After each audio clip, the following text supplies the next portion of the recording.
Wait, we're on the internet? It sounds like it. It seems like it. The We I are internet's work for the set. internet, so I'm used to it. It still says waiting for the full nerd podcast on my. Oh wait, no. We were Oh yeah, we're Oh, live. Okay, here we make we are. were sure you all mute set it. to go Make sure live you on mute it. time. I don't have to now. I can do whatever I Actually, I want. don't You're know. not my dad. Oh, yeah. Okay, I I don't didn't think. mute mine. So, whoops. And hello. Hi. I think we're here. Here's Wait, the you haven't. story. You still have an overlay on your screen. What on You, my your screen? yeah, your window is cut, and then I still see your zoom underneath it. It's almost like a reverse drop shadow. Hilarious. Oh. Okay, I got this. I understand what you're saying now. It took me a minute there. Also, Whoa. the zoom one is, or one of them is reversed. Yeah, I think the zoom one is reversed. Okay. You'll have to go into This the is a the zoom nightmare. settings. Hi. Hello. Hello, we're live here on the internet, the Full Nerd Podcast. We're going to talk about PC Wow. stuff, but it's just the pre-show, Just gonna so do we're this chilling live. here, doing a lot of nothing. If No, you I'm haven't, doing something. I'm definitely doing something What right are you now. doing, I am do? Hannah? checking to see how many comments we have on this Linux video. I know, yeah. Welcome all Linux people. Hey, it's the year of Uh, Linux. This is we're renaming it to the full Linux. You heard it here first. We've So had the beards for it for a long time. Well, two out of five, 2 out of 4. jeez, throwing shade. Someone It's Sorry, did early. sorry. comment on that on the video where they said the only real Linux user in that video was the dude with the beard. Is that me? I assume. No, Oh, the the Oh, the other the first guy. guy. Cody? Oh Is yeah, it Cody? Yeah, Cody was awesome. All Cody those was people were awesome. That Yeah, was a great video. I yeah, really enjoyed that. it was so I loved all of fun. them. It was so fun going down there and like hanging out with our people and Hmm. people were so game for whatever. Like Adam just was walking up and down the aisles going, "Hey, does anybody here use Linux?" And like somebody 3 or 4 people were brave enough to say yes. So that was cool. Some of them were yeah. volunteered by their friends too, which was also hilarious to watch. Yeah, that was good too.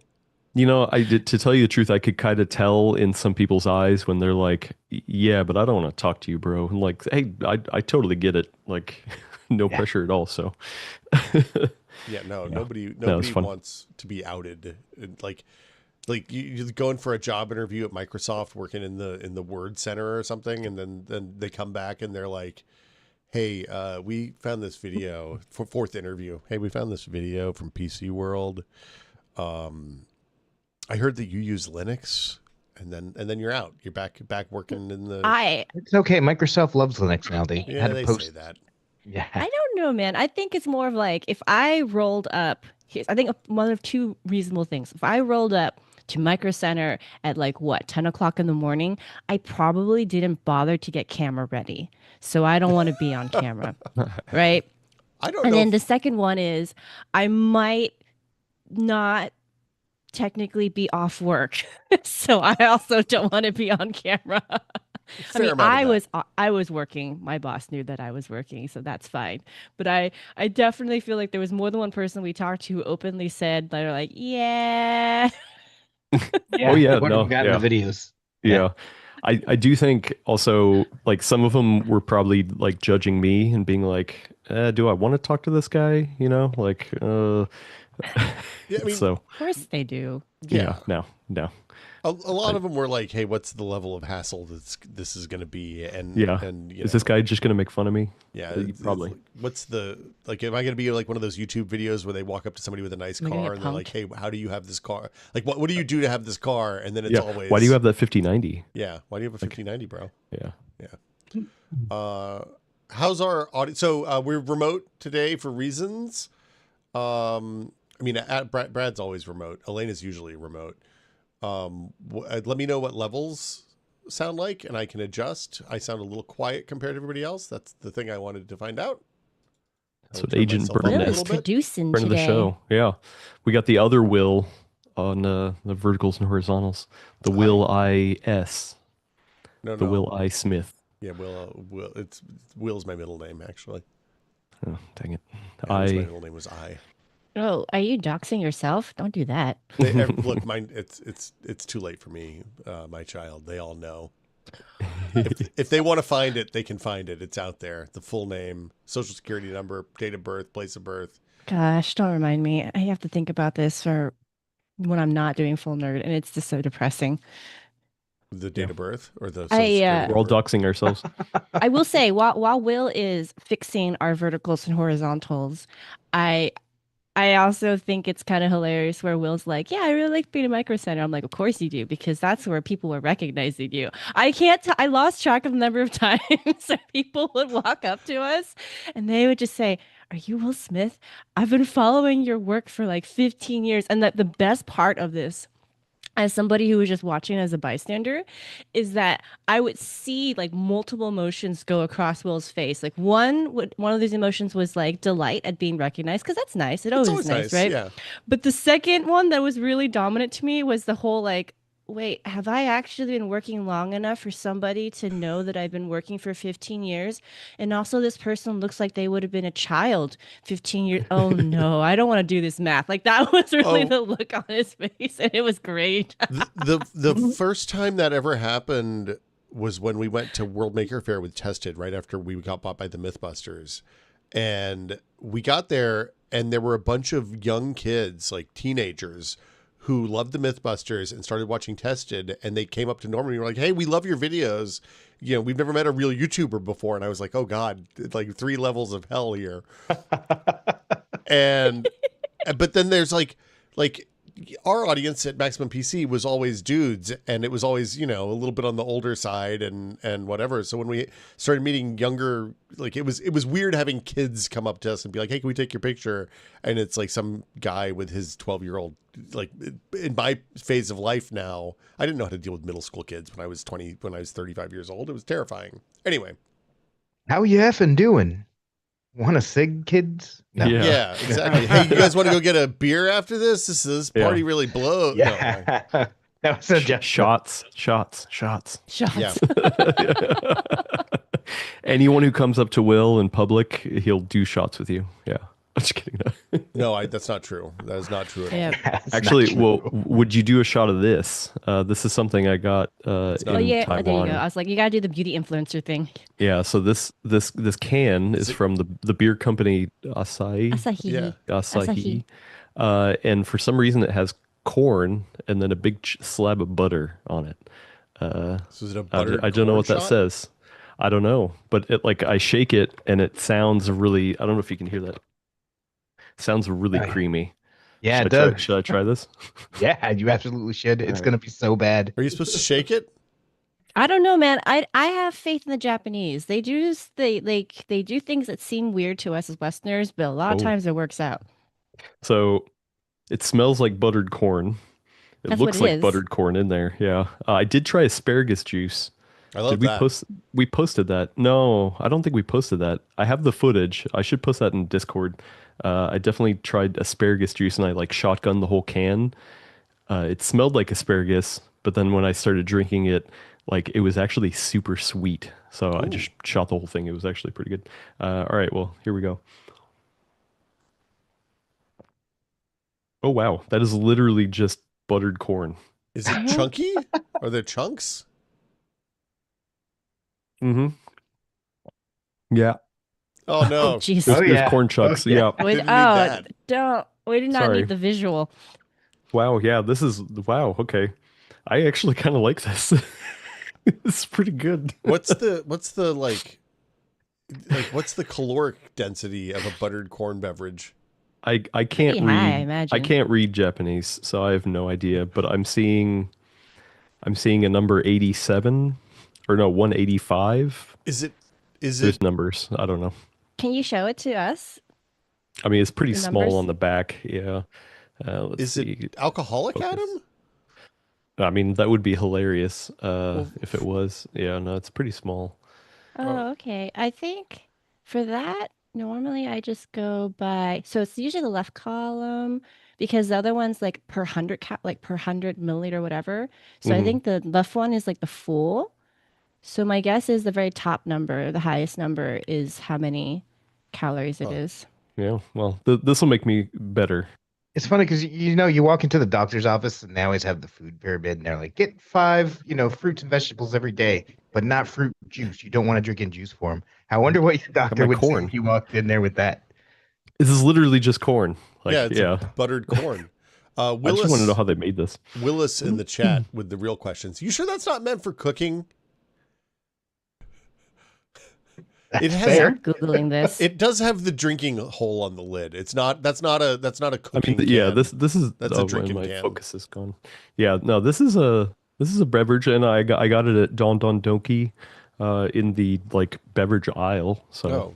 Was it supposed to be warm? Because that's what the internet is suggesting.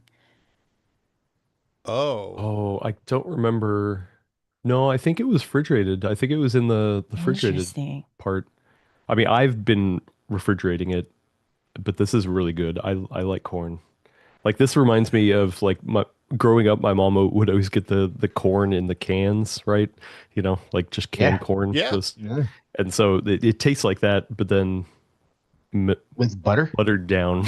Yeah. We once had to cancel a fishing trip because I ate all the corn we were using to fish with as a young child. Wait, you were fishing with corn, like each individual kernel? You put like a couple of kernels on the hook and then drop it in like bluegill or carp or whatever. Go for it. It's like some fish are stupid at them. Oh, wait, Elena's on TikTok? Oh, of this drink? There's different varieties of this. There's one by Sapporo brand. And let's see what else. Is it boozy? There's one by, I know this brand. Suntory. Suntory has one. Oh, wow. I'm not tasting booze in here. I don't think it is. That kind of makes sense that Suntory would do it since they make corn mash at least. There's an Ito N one. This is a great video. She's just like evaluating all the different varieties of this. It's actually good. You should watch this. You should. Now you can like. There's the Asahi one. Here we go. Yeah, so this is like a thing. I wonder if these are warm. I'm not listening to the audio, so later I will do some investigation and see what she says if these are warm or not. Some of the vending machines in Japan do dispense actually warm drinks, which is kind of cool. This could be for the newsletter for this week, right, Elena? Oh, there you go. Yeah, next corn. Week. It's gonna have to be next week, but I will mention it. Yeah, sign up for the full nerd newsletter. That's a different newsletter you signed up for, Adam. I don't know what they are gonna expect for you three, but nobody wants that. Sorry. Yeah, my throat. All right. Should we talk about computers? Yeah, we can hit. I can hit the button and maybe not mess this up. Let's see if I can. Can you? I'm curious. We'll see. I'm not holding my breath. I'm optimistic though. Okay. So. Yeah. So this should. I'm hoping. Cross your fingers. This is a comedy of errors. What? For the intro? Because it's a tightly choreographed dance that we do. Do we have new music yet? Oh, look, okay, never mind. That was a sore subject. I'm sorry to brought it up. The paperwork has been signed. Yeah. The paperwork has been signed, but the checks need to clear. So, okay, until we're in the green. But yeah, soon. Say the thing that you say, Adam. Oh, you ready? Yeah. You ready? Okay. In this episode of The Full Nerd, Xbox and Nintendo take on the Steam Deck and 9600 XT reviews.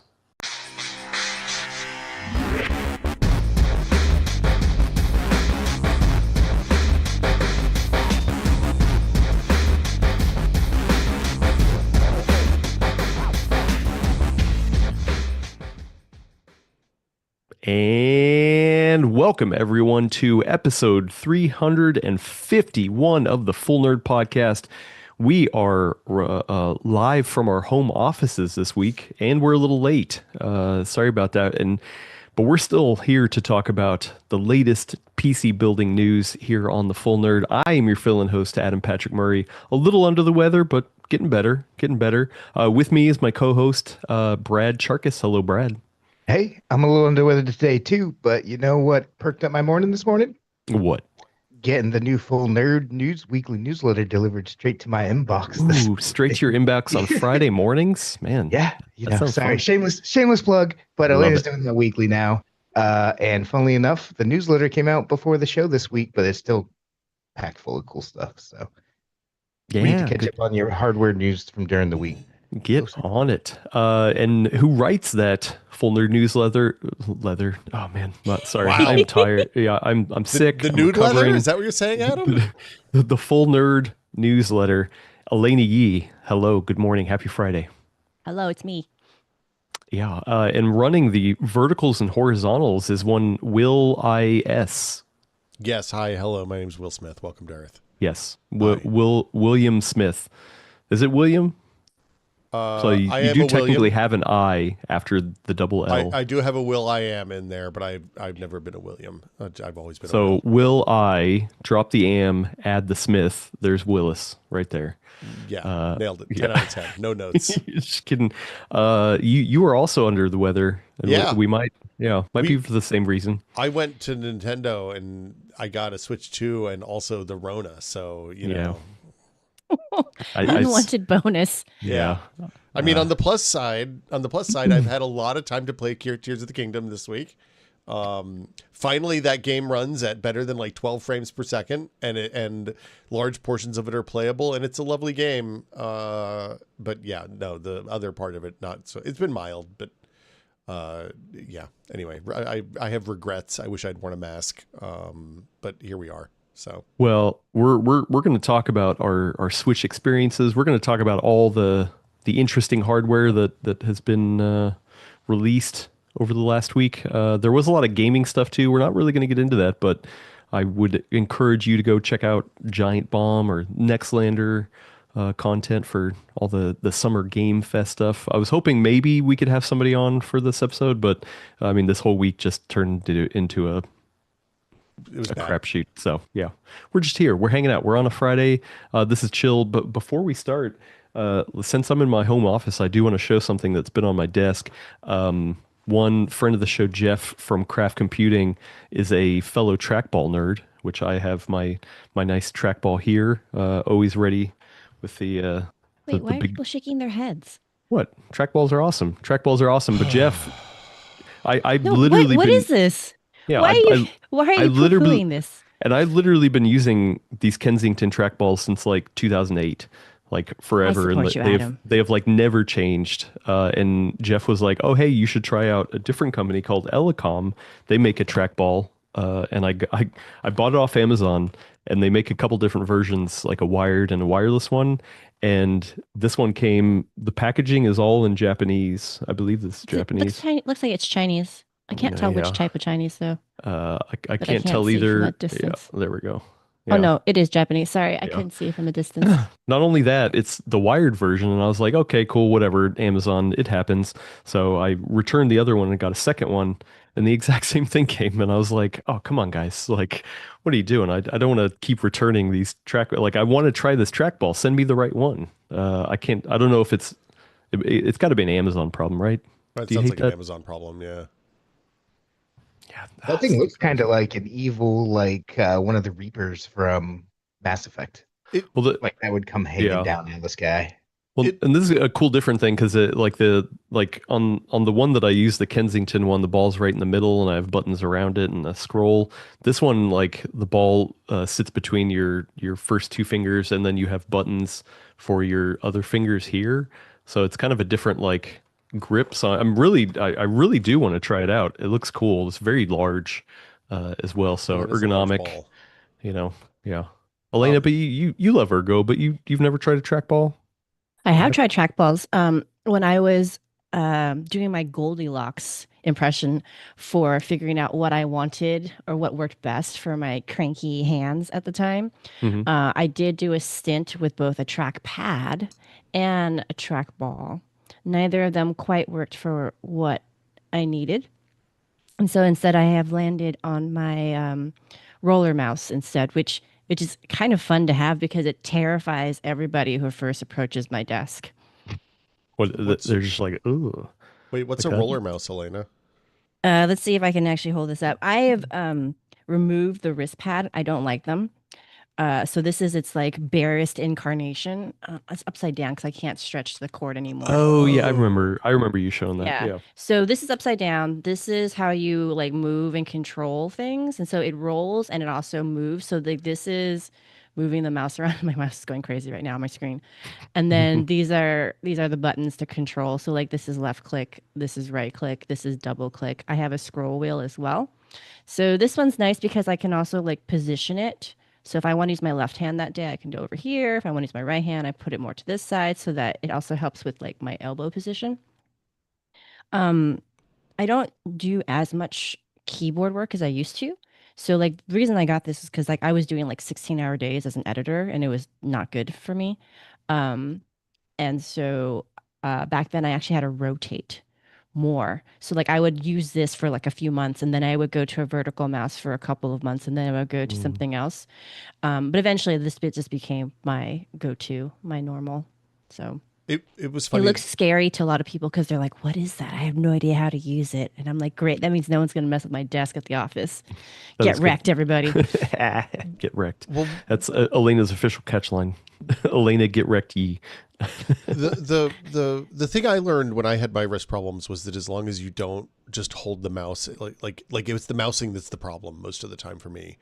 And like the keyboard, I was fine because I had a nice split and I was like my wrists were in the right position and all that stuff, even when I was writing for a long time.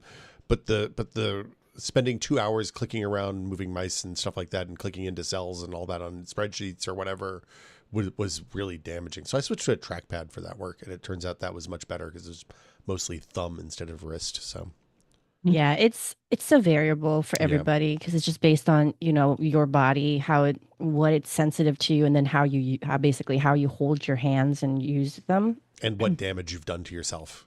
Exactly. Yeah, So I always encourage everyone to like rotate through if they can, like they can borrow things from other people so they get a feel of what they like. I had like I think the name was actually Ergo Mouse. It was like one of the first vertical yeah. mice, the purple ones. And I liked it for the longest time, but then I realized what happened was I would start like kinking my wrist down like that for it, and that was causing problems, so I had to stop. So yeah, it's really necessary, I feel like, to try them to see how your body reacts to them and how you instinctively start using them. And the nice thing is now there's some cheaper options. Like when I got that first Ergo mouse, that purple one, it was cost a fortune, and now Anker has like a $20 It, vertical mouse. yeah, That's yeah, like yeah, a exactly. real cheap entry point to try some different stuff Hmm. and see if that helps. Yeah. Yeah, Hey, yeah, ergonomics. Think about them. Take care of your body. You know what else is going to take care of your body and your soul is potentially the RX 9060 XT. Oh, I thought you were gonna say buttered corn drink. Oh, no, that buttered corn drink, oh, it's going down I really thought you were nice. talking about handhelds. What a little No. guy I that was wrong. is. So yeah, this we do have a video up, a TLDR review of the 9060 XT 16 gigabyte version.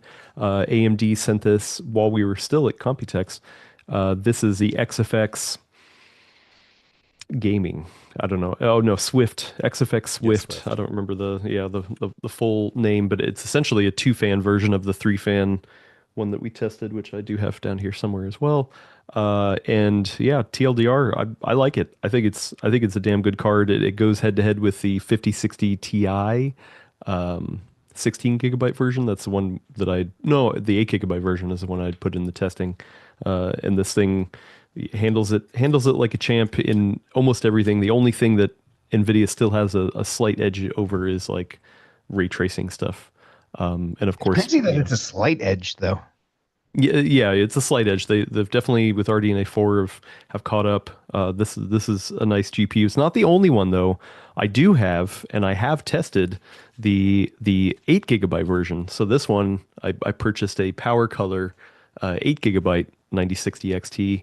I have done the testing. I was going to do the video this week, but then yeah, we got sick. Yeah. So we did not. TLDR definitely swing for the 16 gigabyte version.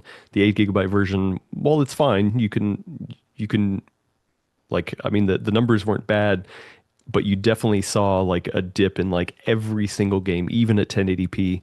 And like run to run variability was kind of all over the place. So you can definitely run into problems with just 8 gigabytes. But yeah, it was also this one is cute. It is very tiny. Like I do that- I thought it was really funny how the 8 gigabyte version is like little. half the size of the 16 gigabyte version. Yeah. Well, I mean, the XFX one is definitely like overbuilt. This thing, yeah, they make it's strong coolers. really pretty. Yeah. So, what do you guys think of the launch that you saw? It was last week. It was all the way last week, but we still didn't All cover the it. way last week. Yeah. Ancient times. I heard reports after we posted that video. A couple of people reached out to me on Blue Sky and said that they were able to find those at MSRP on like launch day or launch weekend, which I was really, given that the 9070 XTs are going for like 1.5 times the price or something right now. It was nice that they were finding MSRP cards for those. Actually, you know what? Look at this. I'm looking on Newegg right now, and one of them, or a couple of them, actually have discounts. That's weird. The XFX 9060 XT that has 8 gigs is already discounted $50. That seems down right. to 300. That makes sense to me. Which 300 is MSRP, and then there's an ASRock 8 gig version at 300. So the 8 gig ones you can definitely get right there. The 16 gigs, let's see, 390, 380 for a Sapphire Pulse. So Like a little bit over premium. MSRP, yeah. But these are bigger cards. Like the 390 one is a gigabyte triple fan thing. The Sapphire Pulse, which is a good one, is more like a 2 fan. So yeah, no, I mean prices seem to be holding pretty steady. As they should be for the 8 gig models, because I love what I've seen in the 16 gigabyte version from what you guys had in your video from the other stuff I've read. I haven't personally played with it. I was on vacation last week. That looks like a 5060 Ti killer. It's only a little bit slower for like $80 less or something like that. But all the complaints that I have and we've had and the internet has had about the 8 gigabyte 5060, to me, still same applies to this. Like, sure, this will probably wind up being faster than the 5060. Although the fact that you're seeing slowdowns in some games are cool and all, or indicates that it might not be. But these cards, really for $300 is a hard sell with 8 gigabytes, because you get this for esports games. You'd get this knowing you have to make compromises already, and the fact that it's $300, I'm not surprised they're still sitting around. Well, actually, so I am seeing, at least on the US Newegg, an Asus Prime 9060 XT 16 gigs, which I really do like that the new Prime cooler model, 350. So, Wow. Yeah, right at MSRP. So I'd buy that. If I was in the market, I'd buy that right now. Yeah. Yeah. Sorry, Will, you were going to say something? No, I was just going to say I really want to do, like, everybody's been saying these 8 gig cards are for esports, and I really want to load up like Counter-Strike and Valorant and Fortnite and some other stuff that's Apex, some other esports games. I'd be curious, like, one of the things I would love is if people want to send in or post in comments the games that they think count as esports games now, because it's kind of like, it's a little like, is Marvel Rivals an esports game? I think the Marvel Rivals people want it to be, but I don't know if it really is. Is Overwatch still an esports game? What are we thinking? Like, when I hear esports, I think League of Legends and Dota and Counter-Strike and maybe Apex Legends and Fortnite and maybe COD. I guess COD has a big esports league, I think, still. And I don't know what else really fits there. I mean, for in our test suite, at least, the esports thing that we have is Siege. Siege, yeah, which now has the new changeover. Like, I wonder if that changed the benchmark. So now all of our benchmarks are not. DX11 mode's gone now, I think, is the. Well, DX11 mode now, but now it's Siege X. Like, it was a huge update recently. So I don't know if that changed. And I'm trying to find our spreadsheet, because some of our backend stuff is broken recently. So I'm trying to look, but at least in Siege, I don't remember it being a huge drop. I'm trying to find just so I can give some numbers. No, it was good, but the big problem with the Siege benchmark is that we do it in DX11 mode, and that's going away. So, no, it's already gone. Like, I've been starting to do DX12 for a couple months now. So the video we did last week had DX12. Okay. But yeah, I can't. Oh my God. But yeah, it looks like a pretty good card. The 8 gigabytes. Like, everyone, if you're watching this channel, you know the cons of 8 gigabytes at this point. To me, it seems very worthwhile to spend the extra $50 to get the 16 gigabyte version of this card in particular, because it does hang so close to the 5060 Ti, which costs $80 more. And I think at 1080p resolution, where you'd play this, I'm a lot less likely to use things like DLSS or FSR or FrameGen. I just noticed the image quality hit too much. Everyone's mileage varies. So for me, once you start getting down to these budget cards, like the feature sets matter a little bit less for me, at least. So as somebody who used to play on a 1080p monitor, but a 1080p 360 monitor, I would often do DLSS quality, but that was as low as I would ever go. So it's like a what 1.7 or something upscale. Yeah. To To be fair, that's where I go with pretty much everything. So I only ever turn on DLSS quality. So yeah. Anyway, I can't get to the spreadsheet, but I mean, we're talking, I believe it was in with like 5 to 10% between the 8 gig and the 16 gig in Siege. But I mean, it was still pushing over like 140 frames a second, I believe. Yeah, unfortunately, I can't get to it. But the other thing is that the 5060, which I do want to cover, finally just arrived at the office yesterday. Whoa, really? Yeah. So we do. Wow. Well, I don't have it on hand. It's at the office, but yeah, I do have a 5060. We will be testing it and doing some follow up coverage with the versus the 8 GB version. So only a month late. Yeah. Well, I mean, that there were shipping issues. It was It got stuck it in wasn't customs or something, right? something. Yeah, and then didn't get like they were like, "Oh, you weren't at the office, so we didn't have anybody to sign for it, so we'll come back the next day." And you're like, "No, there was people at the office. You just didn't knock on the door." Anyway, whatever. it's nobody in the office building. Come on. Yeah. Massive building. Yeah, I mean, either way, like between that and when we went to Micro Center and looking at the GPU situation there, I mean, there's definitely a lot of stock. Like, I feel like people have been noticing that the prices have been like coming down here and there. I saw somebody saying that there were 5080s on sale close to MSRP again, which was the first time I've seen that. Wow. Yeah. In the UK and Germany, at least, I know like most of the 50 series is already at MSRP, sometimes slightly discounted.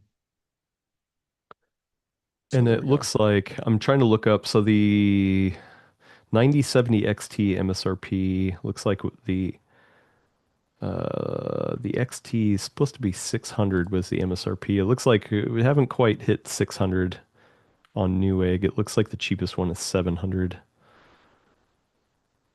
So it's still inflated on that end. But yeah. So yeah. I don't. Well, what do we feel? Do we feel like, hey, now that all the GPUs are out, I mean, the major players are out, right? There might be some other stuff. Like the first half of the year was like, okay, here are all the new GPUs. Sweet, all right. Like, where are we getting the temperature, the pulse? What do you think? How are things at right now, Brad? It's kind of like one of the more uninspiring generations I can remember, like across the board. Usually there's more battle back and forth. Like if NVIDIA has a weak generation, AMD will have a couple of cards to punch real hard. 9070 is cool, 9060 XT is cool.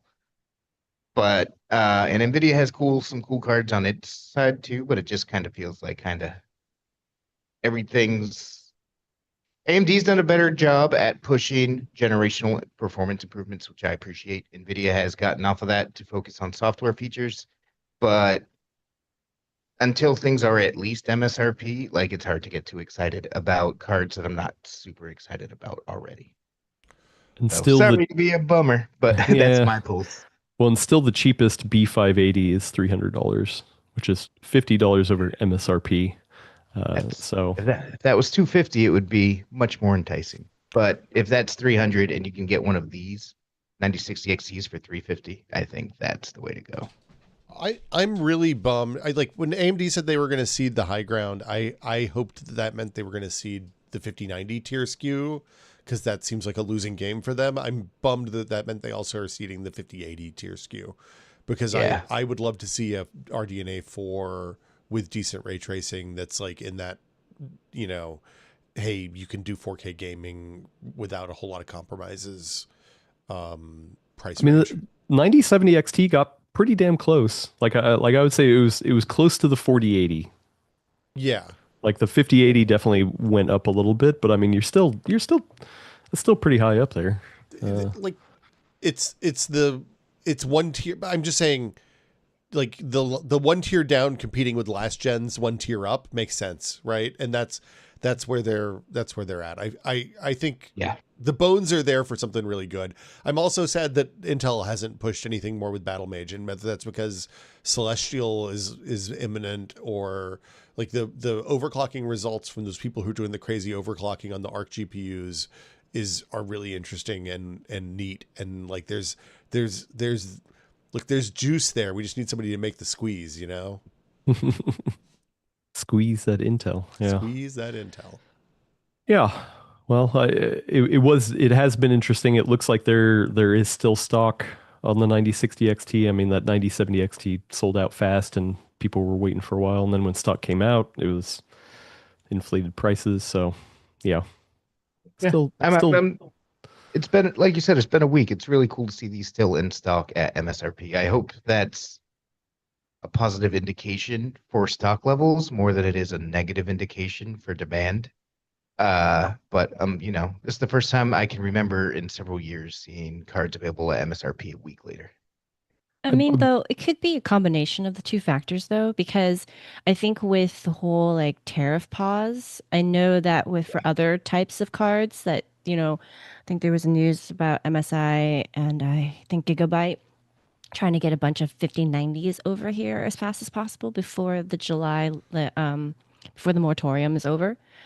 And so it could be that they try to stock a lot just in anticipation of, whatever could happen in the future with US fiscal policy. And then on top of that, it could also be that people are just a little more hesitant right now to buy because of all of the financial uncertainty and not knowing how things are going to shake out for the rest of the year. Yeah. Also, yeah, what's cool is this seems like a pretty cool little card. I think, unless you know what you're doing, I would try to avoid 8 GB versions. But all in all, I'm not too unhappy with the 9060 XT. I'm pretty happy with it. Probably is a better way to say than not too unhappy. Yeah, no, Very British of you. It's not bad. Yeah, it's not bad, which means good. Could be worse. Yeah, there was some kerfluffle because Frank Azor came out with a tweet, which was actually something that he said during our Computex briefing of like, hey, why are you even making an 8 GB version? I was a little surprised to see as many 8 GB cards on Newegg. Like the way that the vibe that I got when we were at that briefing, Computex, was, hey, 8 GB was meant more for other territories and things like that, not necessarily the US market. And so I had assumed like, okay, well, maybe we'll see a couple 8 GB versions standalone, but maybe a lot of them go to pre-builts or something like that. But there was a lot more 8 GB stock than I expected. So a little confused by that messaging. I thought the same thing. I had an interaction with a listener who literally went to Micro Center to buy a card, and they got to the checkout, and when the price was too low, that's when they realized they'd gotten the 8 GB version after being helped by someone. So like even the packaging on the box is a little bit hard to distinguish in some cases. So, but be careful if you're buying. I really do think like yes, I get it at the basic level, especially the 9060 XT. Well, and the 5060 Ti, like it's the same exact GPU, but just different memory configurations. I get it, but man, I still feel like they need different naming. They need different names. Yeah. Like it's still not like obvious punch you over the head. Like, hey, this is the 8, this is the 16. Leave the XT off. Like downgrade the clock speeds by 100 megahertz, 200 megahertz, or whatever. Or just put a giant baby on the box. So you're like, this is the card for babies, okay? And then everybody will know. Oh, I don't want the baby card. I'm a man. 9060 XT baby. Yeah, baby edition. Oh, that's pretty funny. Yeah. Well, yeah. Okay. Well, I don't know of any other GPUs launching anytime soon. So yeah, after I do the testing on the 5060, which I finally have in house, I think I guess the B570. I never officially looked at the B570 because that came out, like that got shipped to us during Christmas break, and obviously we had a lot of stuff going on, so I never ended up testing that. So I think that's the last one to test, but. Hey, you might be able to take a vacation soon. Yeah. Well, it's forced vacation this week. Speaking of baby mode, let's talk about Nintendo Switch. It's for babies. Ugh. What? No, I'm just kidding. What? It is. Nintendo's makes stuff for kids, right? Like No, Nintendo look, aims at kids. look. Come The on. amount of look. There's a lot of games on that Nintendo store that are not for children, Adam. Okay. It's true. A lot of Whoa, whoa, Yeah. whoa, Will. I don't think we needed to know that, especially on air. Look, I'm just saying they're out there. it's true if you Nobody look should at be like playing Donkey Kong. Okay, that's not a good game. I'm sorry. well, that one's not out quite yet, Not that but one. yeah. I'm just talking about the old ones. But yeah, Oh, the other Donkey Kong. Donkey Yeah. Kong Country Tropical Freeze 12th edition or whatever it is. For babies. Yeah. Yeah. Abby. So I mean, listen. This is not by purest definition a PC, but I think it is interesting to talk about because both Will and I went to infiltrate the Nintendo store. We were there. We got console sick. gamers. Yeah. They got us sick. They saw that we were PC people, and they were like, "Hey, those guys, make them sick. Give them the special hors d'oeuvres. Make them suffer. Yeah, make them suffer."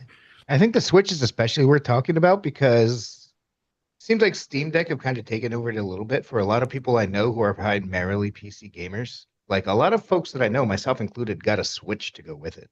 Mm-hmm. So that's like, to me, that's like the side console of choice for PC gaming. I think like it was accessory of the year on an old full nerd or something like that because I argued that it was like it's the best accessory for, or maybe that was the Steam Deck. I can't remember, but I also don't think we would be where we're at with PC handhelds if the Switch 1 hadn't exploded the way it did. So like I definitely do think there's like a lineage and a way to look at this through that landscape of like, okay, now that the Switch kind of redefined that handheld category, the PC people got into it. It's been many years later. How does Nintendo respond?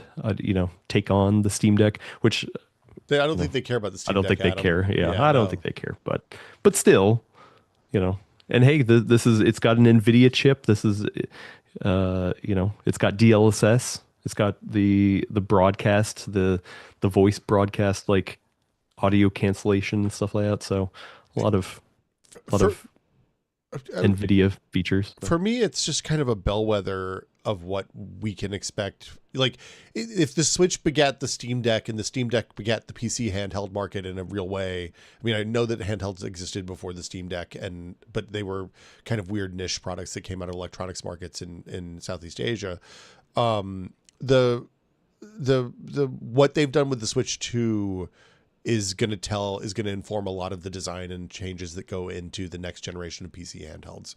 And to your point, Adam, I think, before the Steam Deck came out, the Switch was my favorite, was a fantastic PC accessory. Like I can play my PlayStation games, I can play Xbox games on the PC, but I couldn't play, we could play Switch games on the PC. We don't talk about that. That's why they got us sick. And also you can't really do that anymore because the lawyers got involved. But my point is that the Switch is a great way to play video games, it turns out. And where the old one had some real problems performance wise and the 8-year-old hardware or whatever would start to really show its age, this new one is speedy. It's fast. It's like a bunny rabbit. And it's still quiet as hell too. Like it's definitely pushing more wattage. It's faster. It's still super silent. I think that hardware wise, I mean, it's the ergonomics are still just in the trash. Absolute garbo. Like especially compared to PC handhelds, like we've really come a long way with ergonomics and Nintendo. Like I get why it's not as ergonomic, but man, like it is still hard to hold. That was one thing I was hoping they change. Is it because the whole Joy-Con theory, like you can take them off and use them in different ways? I think it's because the sticks are asymmetrical.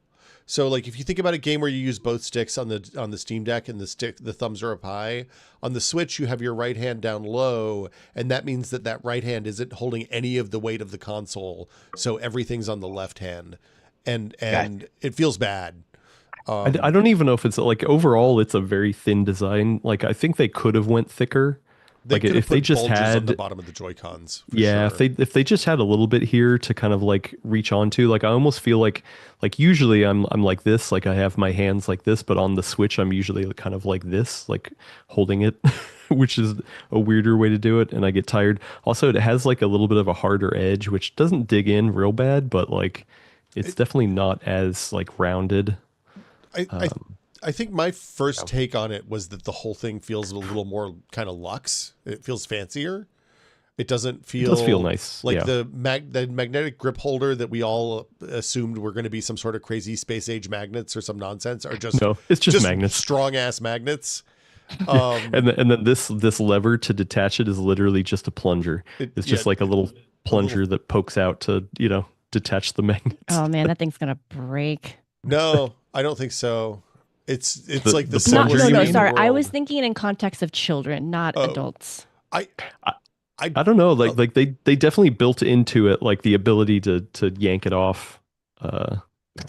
It's better Sorry. than the Phrasing. the weird plastic metal join on the first ones with the slides were way easier for kids to jack up because like the first thing I did when I got it out, the first one out of the box was put the slider on the wrong side, and then it was jammed in there, and I had to break the little latch to get it to come off.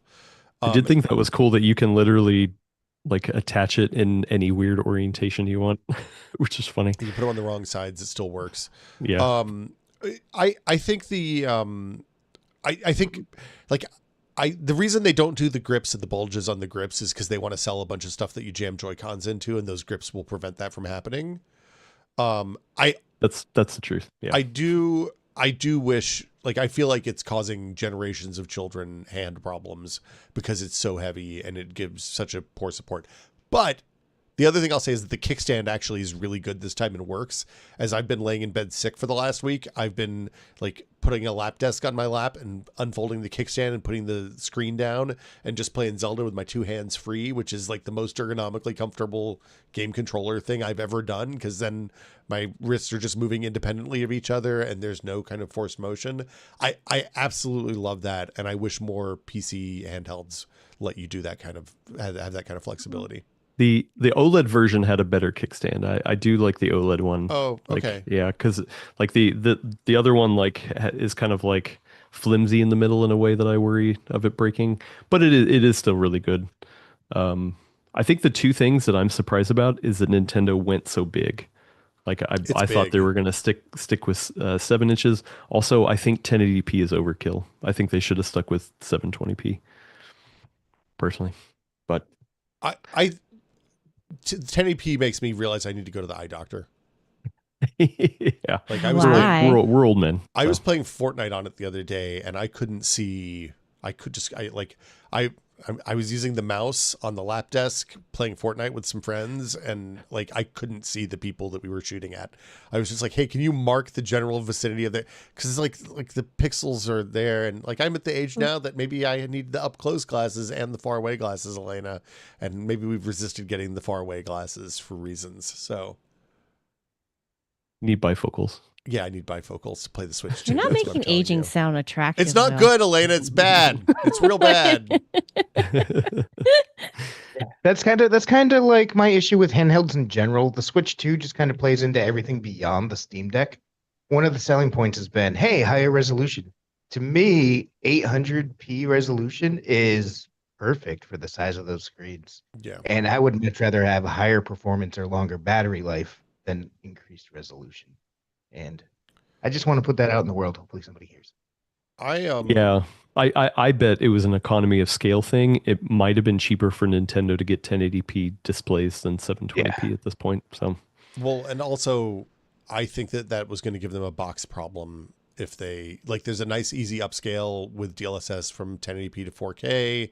If they're building it to render at 720p, then they have the whole problem they had before, where games will somehow run well in docked mode but not handheld. Or I think it was the other way around. Usually, it was usually that they were fine in handheld mode but bad in docked mode on the Switch One.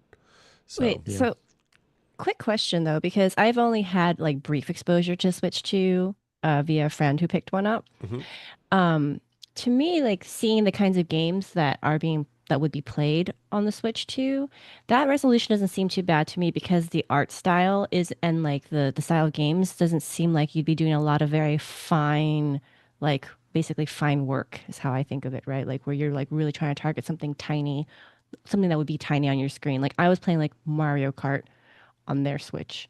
So Like to me, that seemed okay, even with the the coming of all the failure of your body Yeah, in future years. the endless march of entropy. Yeah, Thank I you. mean, Nintendo's always going to be the one to take advantage of it and like have art style be the key. Like it's where you get into the multi-platform stuff. Like looking at Cyberpunk running on the Steam Deck versus the Nintendo Switch 2, I'm like, wow, they could have pushed Cyberpunk even further if it was just 720p. but But then it yeah, also has to run at 4K on the big TV. So it's like like they put a fan in the dock, so which doesn't make any noise as far as I can tell, which is also also, worth there's mentioning. no like I hate this. Like Asus used to put that on their gaming phones, or I think they still do, where it was like a Peltier cooler, or it wasn't even a Peltier cooler. It was like plastic on plastic, and then a fan behind the plastic, and so like the actual skin temp off of Yeah, it yeah. is like minuscule. So I bet that fan might be for more like there must be processing in the dock itself rather than like it's. I don't think it's actually cooling the system. I don't know. Yeah. The so the thing to me that's interesting about this is I think that if you are a casual gamer and are interested in playing big games, I think suddenly this is a more viable thing, at least until the next generation of big consoles come out, right? Because they're kind of half generation. You're seeing Cyberpunk and Hitman and a bunch of Split Fiction and a bunch of games that were like huge releases on other platforms coming out now, and they're available to people who only have a Switch, which is like they're way more Switch gamers than PC gamers. Well, maybe not, but Oh, than well, yeah, it's a tough. They're just making these games accessible to new audiences. Is what I'm trying to yeah. say. Well, and by all accounts, I mean, like the Digital Foundry, I love Digital Foundry. They just put up their Cyberpunk performance review for the Switch 2 earlier today. I haven't had a chance to watch it yet, but I'm super excited to dig into it. But like by my eyes, just first glance, it looks better running on the Switch 2 than it does on the Steam Deck.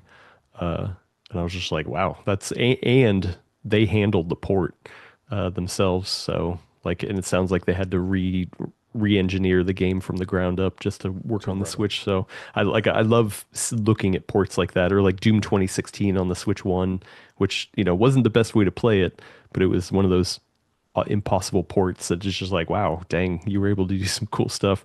And I do feel like between the Steam Deck verification program, all that kind of stuff, developers are targeting more lower power hardware of with that stuff. So I think this will benefit gaming as a general whole for sure.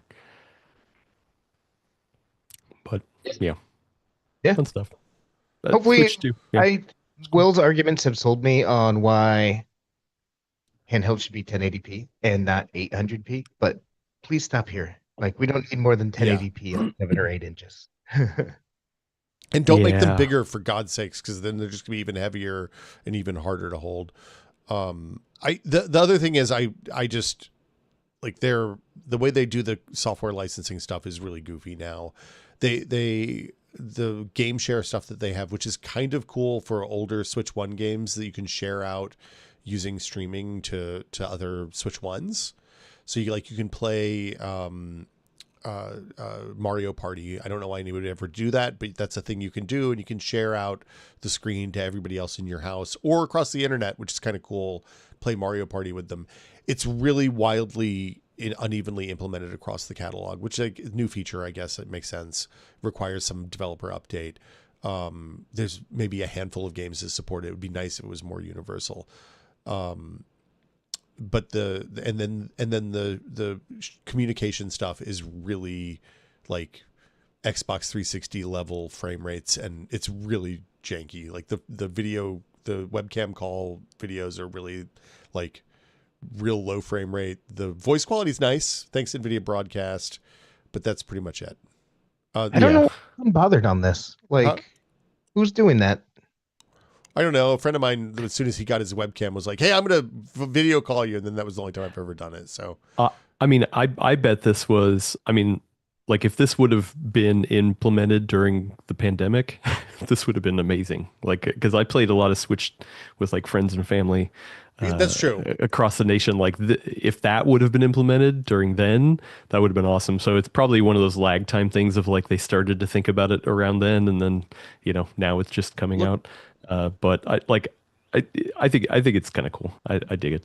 we play Mario Kart with my sister's, with my wife's sister, like every week, every other week, and she lives in Burlingame, and we'd probably use the webcams with that just to see faces. So That makes sense. That makes sense. It's actually a pretty cute little webcam. I got the Nintendo one, and it comes with a physical privacy shade that I you like just that. rotate. Yeah. Like I haven't plugged in to do a PC yet to see if it works, but it is actually a really cute little webcam. I'm curious if Nvidia has made the deal with Nintendo to get GeForce Now on this thing, because that to me, like, that seems like a That would change win-win things. if Yeah. if they can figure out a way to make that business on that work, and if Nintendo will allow it. It's possible, like, Nintendo may not want other game stores available on their platforms, which I also understand.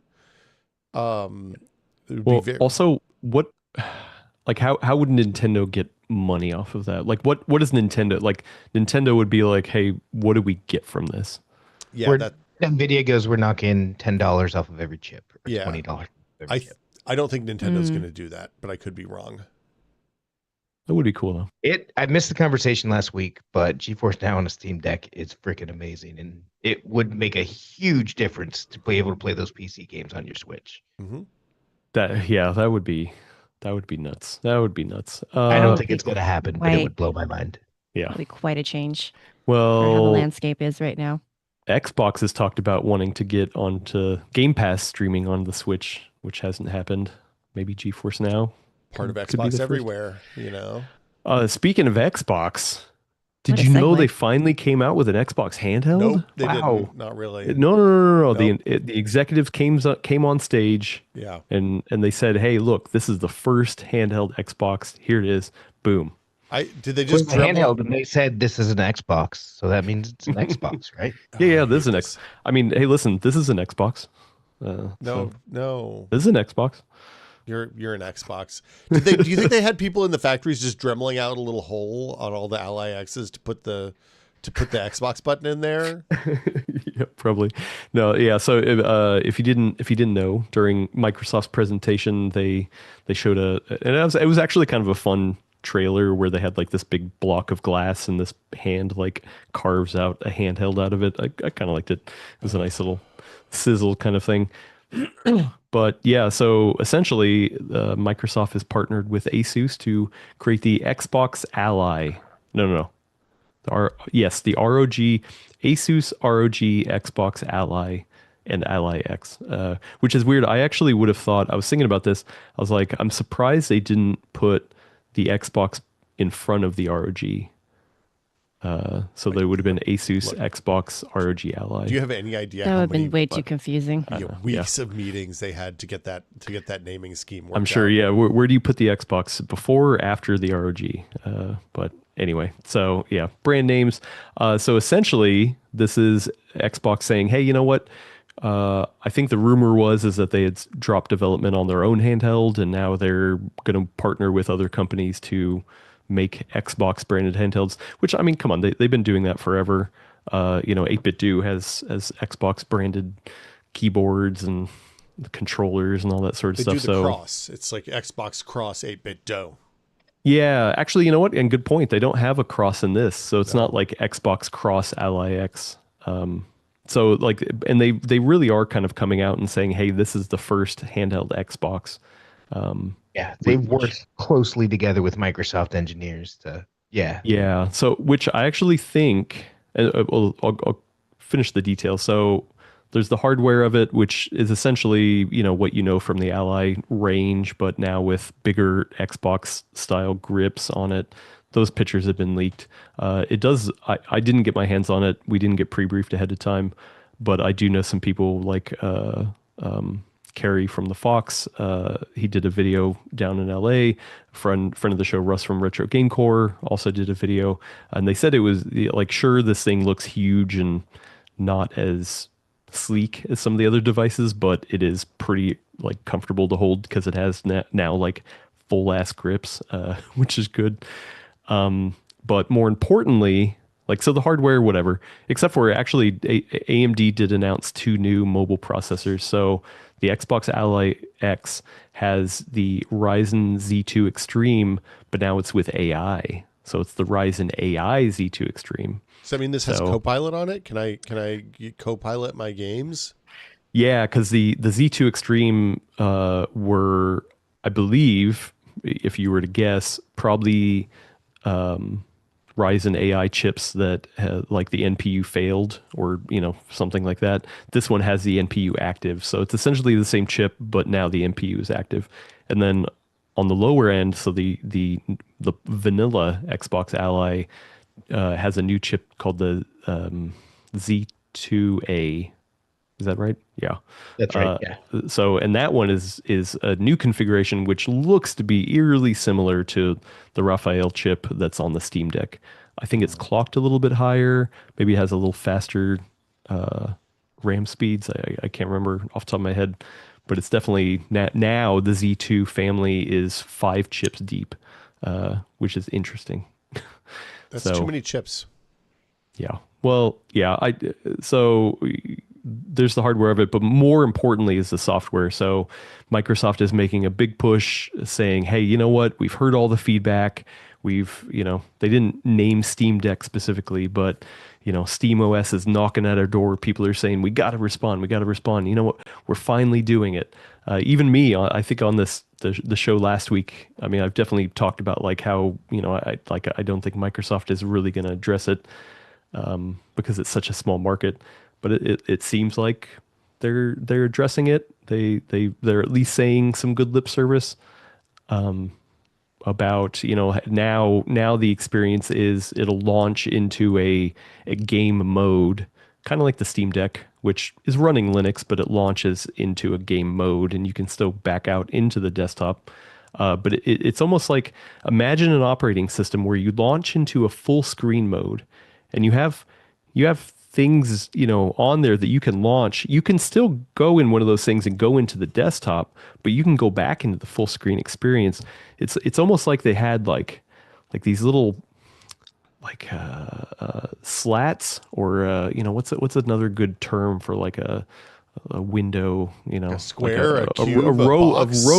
a row of cubes. Imagine just like a like grid. your kitchen floor or your backsplash. It has. I'm losing this Tiles. analogy. I was talking about You're right. tiles. Tiles. We could, maybe you just call them tiles, and you just load into that. It's essentially Windows 8. There we go. The new So- Xbox Ally is essentially Windows 8. They're going back, baby. Look, Windows 8 at is least But they're I'm not- fine with it on a handheld is the difference. I know. I'm just kidding. Yeah. Yeah, the problem with the tiles was they put it on everybody's desktops, and there were like Yeah, there weren't nobody any liked Xbox handhelds back then. It was fine. Like, they actually had it on the original Surface, and that was one of the few devices where I was like, it's not terrible, because like this is basically like a Windows tablet, so I can Yeah. get behind that. It was the one place it was good. The other 2 billion computers in the world sucked. Yeah, no, I know. It is funny that they were ahead of their time, though, because like literally they could have just brought Windows 8 design stylings to a handheld, and it actually would have worked. But Microsoft's extreme hubris there. Yeah, but they didn't. I'm just kidding. It doesn't look like tiles. This is literally, it looks like the Xbox app, a redesigned Xbox app that is easier to navigate with a controller. It'll have supposedly functionality to bring in okay, so when they say bring in games from like Steam or other launchers, I think what it's doing is just like scraping installs and saying, hey, you know what, you have these other games installed. So Yeah. Is it managing all the driver updates and everything in one place? yeah, see, so here, I don't know. It was so funny because when I first saw all this stuff, I just immediately and I need to check myself too, but like I immediately have been very negative on it. And I think the thing is, for me, like there is a lot that they need to prove, and there are still a lot of questions. And even though they're showing it off here and they are giving good lip service, which is good, they're talking about it in a way that they should, because they do need to address it. Man, I think they've got a lot.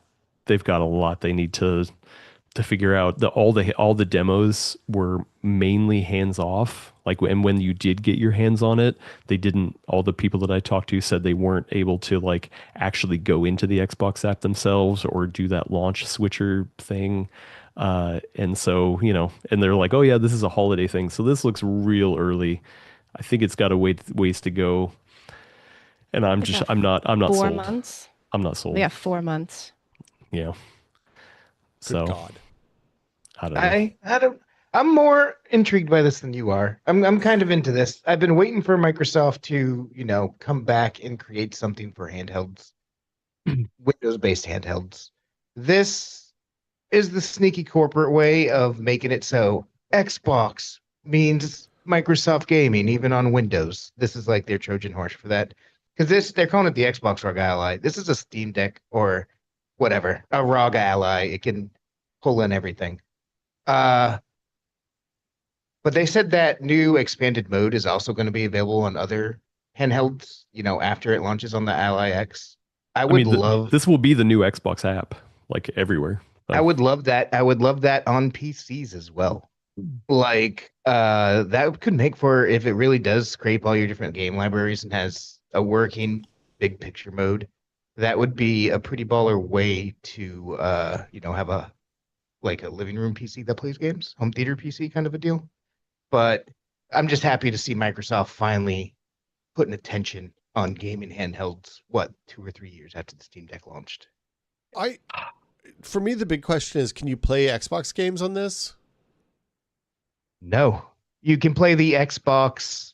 It's the Windows version of Xbox Game Pass games that you get on it, right? Yeah, but and the games you still can sh- get from the Windows Store. and the Wait, cloud there's Xbox also gaming stuff. it's been a long time, but they also used to allow you to do streaming from your Xbox. So if that's still a thing, then technically, yes, you could technically play your No, Xbox games, that but doesn't it's count. not local. Yeah, I don't. that's the weird thing I'm for just me too. saying. I want to put my Dead Rising disc in for my Xbox Wait, 360 and play that. That's all I'm saying. That's all I want. wait. I just want to say, in fairness, we cannot be super gung ho about something like GeForce Now, which is not being played local. And I know it's a little bit different, but if you're able to still play your Xbox game through streaming from your console, then technically you can play your Xbox games on this. No, because then you have to get the Yeah. Xbox console as I- well. GeForce Now is all. This will be your console wherever you can play it. But Yeah. here's the thing. Why would you want to play your Xbox games on this if you don't already have an Xbox? You're already a PC gamer. We've had this discussion on this. We've I had have this an old discussion before on the Xbox in the podcast. garage that's not hooked up anymore, and I have a bunch of games for it that are basically inaccessible to me unless I go get a bunch of old cables and do a bunch of nonsense. I Wait, would love to play my old Xbox Xbox One or games. Xbox 360? And both. Or Xbox Original. I have all of them. I have the complete set except for the Xbox Series X because I didn't need a new desk stand or whatever. So yeah, like I feel like when they put the Xbox branding on here, people are going to be real confused because they're going to be like, oh, hell yeah, I want to go back and play Fusion Frenzy. And then nobody's going to say that, just for the record.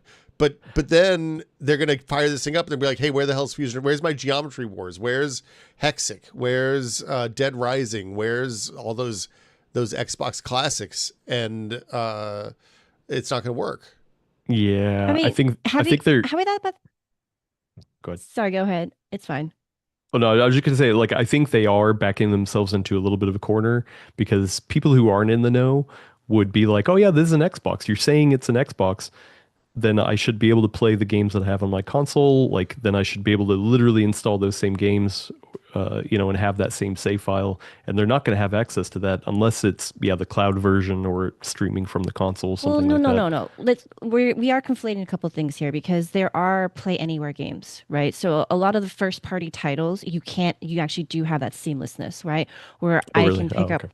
yeah. So like I could play, I think like Ori is a Microsoft Yeah. Studios game, right? So like you could pick up that game on either of these platforms. So I think, yes, you're not wrong that I think for some people it will be confusing for them and frustrating. But I also think this could be a long-term play to start disconnecting the idea of Microsoft hardware from Xbox, right? So that they can, if they True. find that the console division is no, like the hardware part of the division is no longer viable for them, now they've kind of transferred this idea of the brand to just being the idea of a certain kind of gaming, or like they're like it's mostly their studios and that you can get it on any kind of hardware, actually making more of the jump from console maker to just game publisher, even though they've been both for a Sega. while.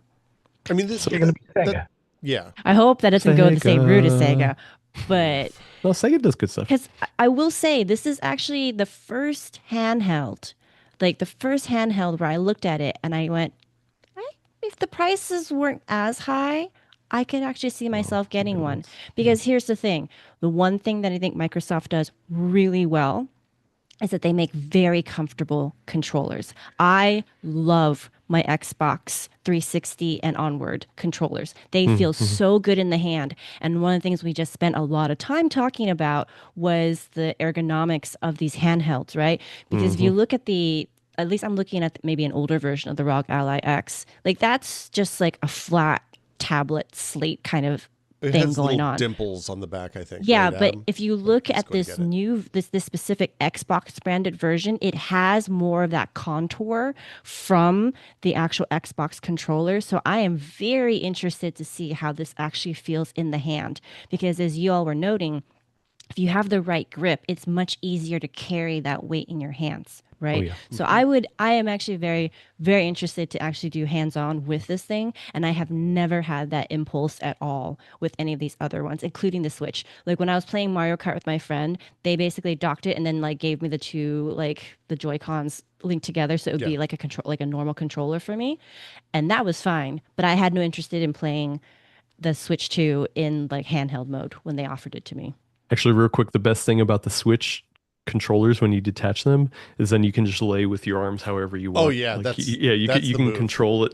Like it's just like one behind my back. Actually, the best thing is because of the magnets, you can put the little grabby things on them, like the wrist strap things on them. Just like you could just kind of like You can just lounge. Yeah. you don't have to like use two hands. It's a one-handed maneuver now. You can kick them off by just hitting the buttons and they drop. It's very cool. Well, real quick, so the Play Anywhere stuff, because Elena, I think you're the one who would know this. Like if you bought it, say you had an Xbox and you didn't game on the PC, and you bought a game there, and then you got this, would you could still download have it. that same game, or do you have to buy it again? No, you're supposed to be able to play it across Here, let me- all Oh, platforms okay. that Well, you wanna do support some it. science? Since when the endeavor started, which was a long time ago at this point, like 2018 or something like that was when Play Anywhere started. It's gotten very seamless. It's in a bunch of games. The idea is you can once you buy it or get an Xbox Game Pass or whatever, you can play it on PC or Xbox, and in some cases even Steam, and it just all has cross-play functionality, cross-save functionality. It all just works, and it actually is pretty damn cool. Okay, well then, So- yeah, Yeah. that alleviates some stuff. It's Literally says right here on the Xbox website, games that are Xbox Play Anywhere are yours to play across the Xbox ecosystem on PC and Xbox console at no additional cost. Oh. Because that was one of their big sellers, right? And that's honestly what also made Game Pass such a great thing when it first came out, because now you're paying a very low rate to have access to all these titles. You get Halo day and date, right? And then you can play it anywhere. And it was fun to see how this actually influenced other publishers, right? So I think Ubisoft started coming out, like Valhalla was like, I don't know if they still doing this, but when Valhalla came out, you could basically pick up at least your save file as long as you were logged into like Uplay or whatever it's called now. And that was new. I think you still had to pay for it separately on each platform, which sucked, but at least your save file could transfer, which you couldn't do before, and that was like a huge annoyance. So it was a nice thing to see how it influenced that. I haven't, like, honestly, I've been playing pretty much nothing but Overwatch for the last couple of years, so it's been a while. I'm out of date with games, so I don't know if a lot of this stuff has been kept up. Nerd. But these were really, really great moves forward, like things that should have happened eons ago, but publishers are really slow to get on board with. So like, Okay. again, so That's cool. I maybe because there's my history with Xbox hardware and Microsoft, I'm not as I'm more neutral on seeing this release because I think that there's like a bigger play involved with all of it. And I'm curious to see how, because Microsoft's such a huge player in the game too, I'm kind of curious to see how it could influence things going forward in terms of like before we had such like clear divisions, right? Between different, there was like silos, right? Like there was like the Nintendo silo, the PlayStation silo, the Xbox silo, the PC silo. And now we've starting to see a little bit more it's collapsing between the lines. And so I'm wondering if this will help influence some more of that. Like, will we ever, I mean, Sony will always probably be the holdout for like, they will drag as long as they can and be as resistant to it for as long as possible, is my guess. But it will be interesting to see if this potentially could influence the other companies even a little bit. Yeah. Well, that's good to hear, and I think that will help alleviate frustration then, because I didn't realize that you if you bought some of these games that you can literally just download it from the Xbox app. So it actually makes sense then. So I It's mean, not because universal, really, but there's a lot. It's okay. all first party stuff at this point, I think, Yeah. right? Yeah. Well, but And it they own a lot. also like I think the thing is that what handheld gamers wanted was a version of Windows that was loaded on handhelds that like got rid of all the bloat, all that kind of stuff. And this is not that. This This is is my what it sounds like it is. no, because you like this is Microsoft isn't developing a new version of Windows because this is literally just Windows, but it launches into this Xbox app thing. But this will be available for everybody, so they're not making it just for handhelds. This is Microsoft saying, hey, you know what? We need to get a better Xbox application for all PCs, which makes sense, right? And you get the benefit if you're doing it on the handheld that you get to launch into this kind of thing. But I mean, you could, what they're saying at least is that you can launch into this on any system. This isn't exclusive to handhelds. So this is still Windows. I think what this is just Microsoft replacing the launchers that all the other vendors have. You launch an Ally, it goes into Armory Crate. You launch into a Legion Go, it launches into Legion Space. You launch MSI, it launches into their MSI Center kind of thing. Like, so this is like, oh, no. You launch into Xbox and then you can plug into this other stuff because you're still having the same problems. It's not like you can automatically see your Steam library. You're still going to have to log into Steam, back out of that interface, log into Steam, download the games, then you have to go back into the interface and hopefully it scrapes it right and puts it in your game list. So like they're not getting around a lot of these other problems like that. Like this isn't just going to be just like Steam OS. No, I agree with that. I do agree with all of that actually, and I think something there at Microsoft and Xbox spent a lot of time thinking about this. But I do think it is a different sort of Windows. Like when they were talking about it, they're like, when you're in this, like they're not loading the desktop wallpaper, the taskbar, all the different processes that are for productivity and looking to see if a printer is plugged in and stuff like that. Mm-hmm. So when you're in this mode, and if you boot into this mode by default, it's not loading any of that. So it's So not, it's like Media Center. super stripped down. Yeah, it's like Windows Media Center used to be. Yeah, I mean, it sounds like they're doing a riff on their console version of Windows because basically what's running on your Xbox One or Series X at this point is a version of Windows that is designed just for the console. And I mean, taking away some of that overhead would be good for like just how well something runs, you know?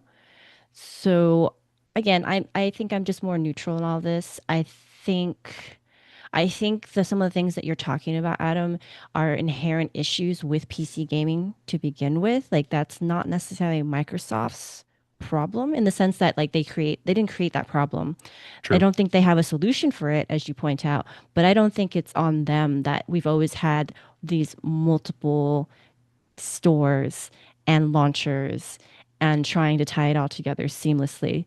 Because the reason why SteamOS is so seamless is because you are just in one store, right? So you don't have to worry about like linking to all these other places. Whereas this, you do have multiple things you have to link, and that's always been a thing, no matter what form factor you are on for Well, PC. I think the difference is with SteamOS, you're right. With SteamOS, you like going through that install process is super console like. You log into your Steam and then you see all your Steam games there. You can download them, you can play them, whatever. And if you want to connect, some other store or have, emulation or something, then you back out to Linux, you install that, you configure it, you have it plug into Steam. So then when you launch back into the SteamOS gaming mode, you see it in there. It'll be like that, but I think that the problem with PC gamers is that most of their library is in Steam. So you're not going to be able to, like you're going to have to back out to get most of your library. Where SteamOS, you're already getting most of your library, and then you back out to plug in some ancillary things. So maybe Sure. Xbox people will have less of a headache, but like people who are primarily Steam people will be For like, sure. okay, yeah, But that's still, but I think that's still a thing that's inherent to PC gaming. It's not necessarily the mic, like it's a problem that Microsoft may run into because of how the ecosystem is currently. But I don't think it's their problem. In fact, like in the sense that they create it, right? Because, like as you just kind of pointed out, if you're a Game Pass person and you're only in the Xbox app, like even right now, that's pretty seamless in like if on desktop experience, right? So that's very analogous to being in Steam OS and only having to deal with your Steam library. This is just more of a thing where it's like it has to do the integration and plugin, and that's not as robust as we'd like to see. But again, it's Microsoft behind it. So if Microsoft is putting weight behind it, maybe we would potentially see. I don't know how well. I mean, Steam's it's like Valve is its own juggernaut, right? So maybe they don't necessarily will play ball the way that other companies would, but who knows? Like we have to see how this goes. yeah. The last thing I'll mention that was a weird red flag was like, because yeah, I mean, there's no way like Microsoft. This is the right move for Microsoft. I'm really hoping that they do nail it, right? We'll see. uh, but like the other big thing when people ask like, okay, well, the other thing that the Steam Deck excels at, or in the Switch or whatever, that Windows handhelds have always really sucked at is sleep mode. What have you done for sleep mode? And I can't find, I should have brought this up earlier because there was an actual like quote from an Xbox executive who had mentioned this, but they were like, oh yeah, now when you go to sleep mode, you get like 100% more battery life than you used to. Well, that wasn't the problem. Like battery drain was a problem, but the problem is it going to sleep and not waking up from sleep the right way, or still running in the back when it's supposed to be asleep. So like Yeah, when asked I about the got problem, they were like, "Oh yeah, well we got better battery life." Like, well, no, that's not the sleep problem that people want fixed. So like I think that's the last part of it. That's like, okay, if you can't have a handheld that like accurately goes to sleep and wakes up and just resumes and is fine, then that is something Microsoft has to figure out. And that is on them for sure. So yeah, I agree with all of that. Yeah. That's a very good point. yeah. So we'll see. That is a And I, very Microsoft answer, though. Like, oh yeah, it drains bad. The batteries, less drain slower now. That's not Yeah. what we're talking about, Microsoft. Yeah. did they give a price for this? Is it going to be There's more than a been No. normal Ally rumors. There's X? rumors. So like the rumors, the supposed leaks. I've been looking at this while y'all have been talking.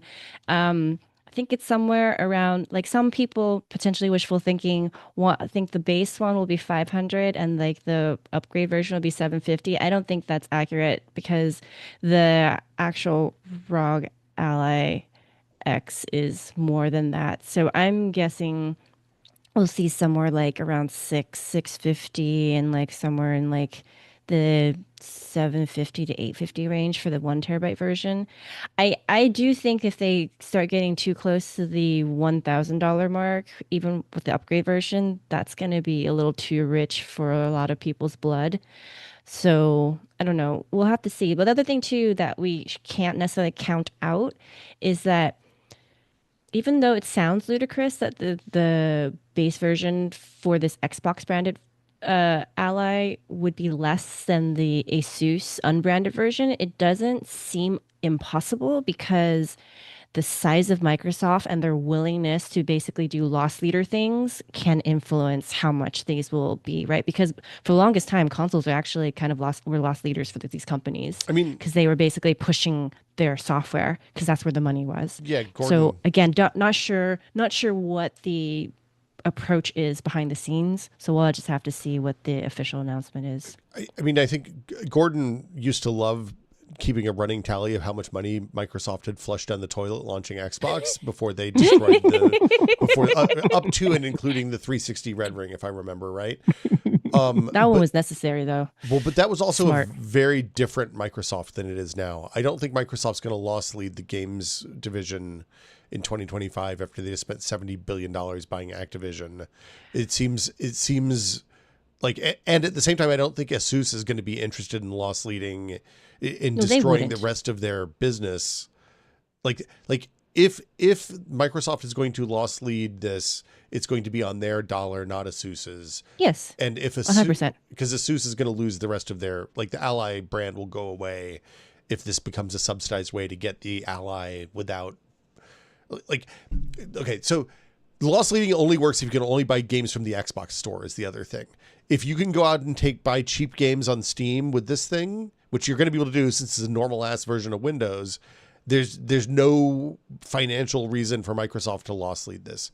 Like Valve does that because it's kind of a pain in the butt to install the other stores. I might be able to do that because it's a pain in the butt to install other stores, and they know that there's a certain attach rate for games on Steam with people who buy a Steam Deck because they have all that data. Microsoft is going to look at this and they're going to be like, we don't want to subsidize people to go out and buy a bunch of games from Steam on the next Steam sale. And I am incredibly skeptical that they're going to loss lead this. This is going to be an expensive product.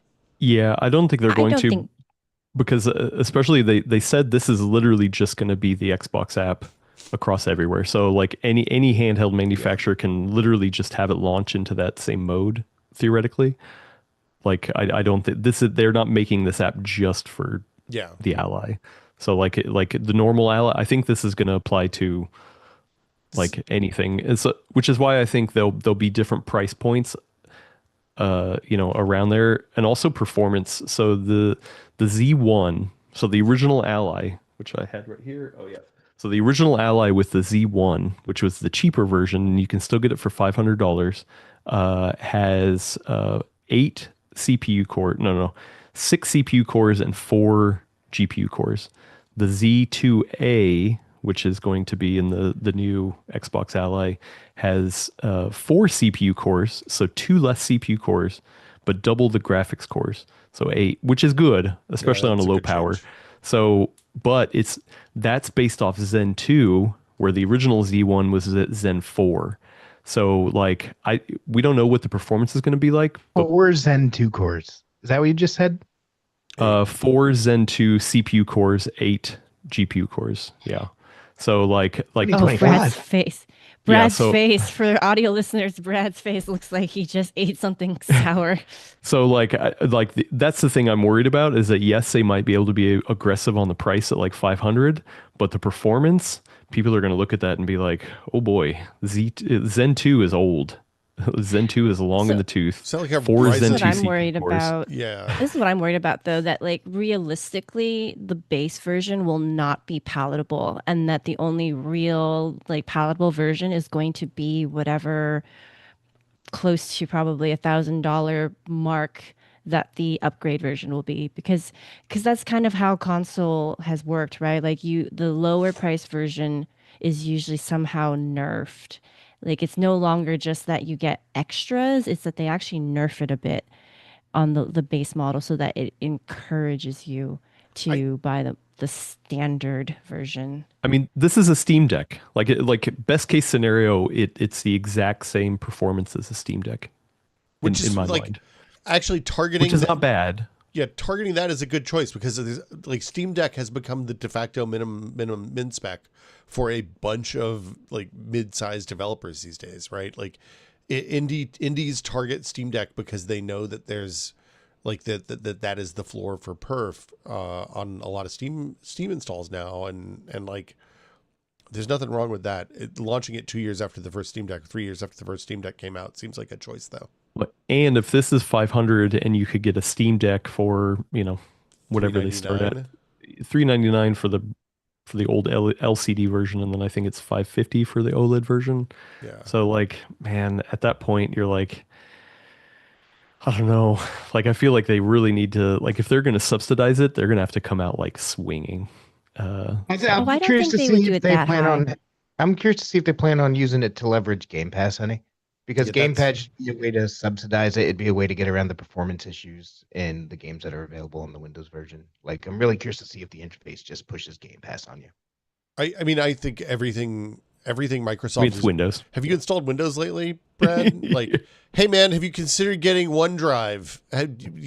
This thing's going to hit you with. You should sign up for OneDrive to back up your settings and save files.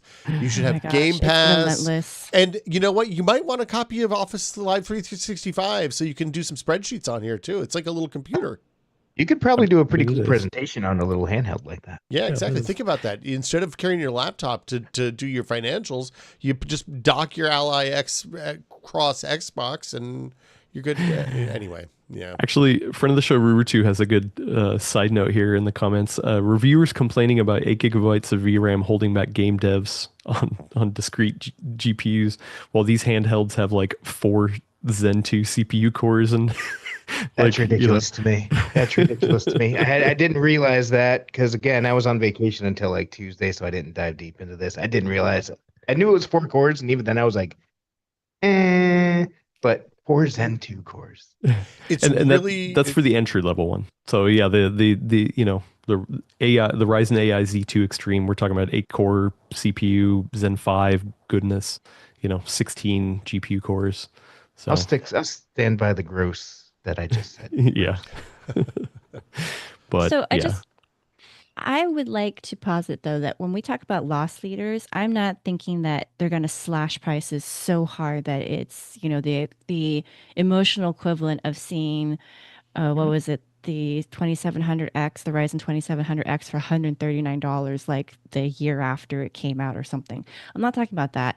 I'm thinking more like they would cut it just a little lower, but also to do something like Brad just kind of mentioned, which is like maybe offer some kind of Game Pass promotion. So they get you hooked on that.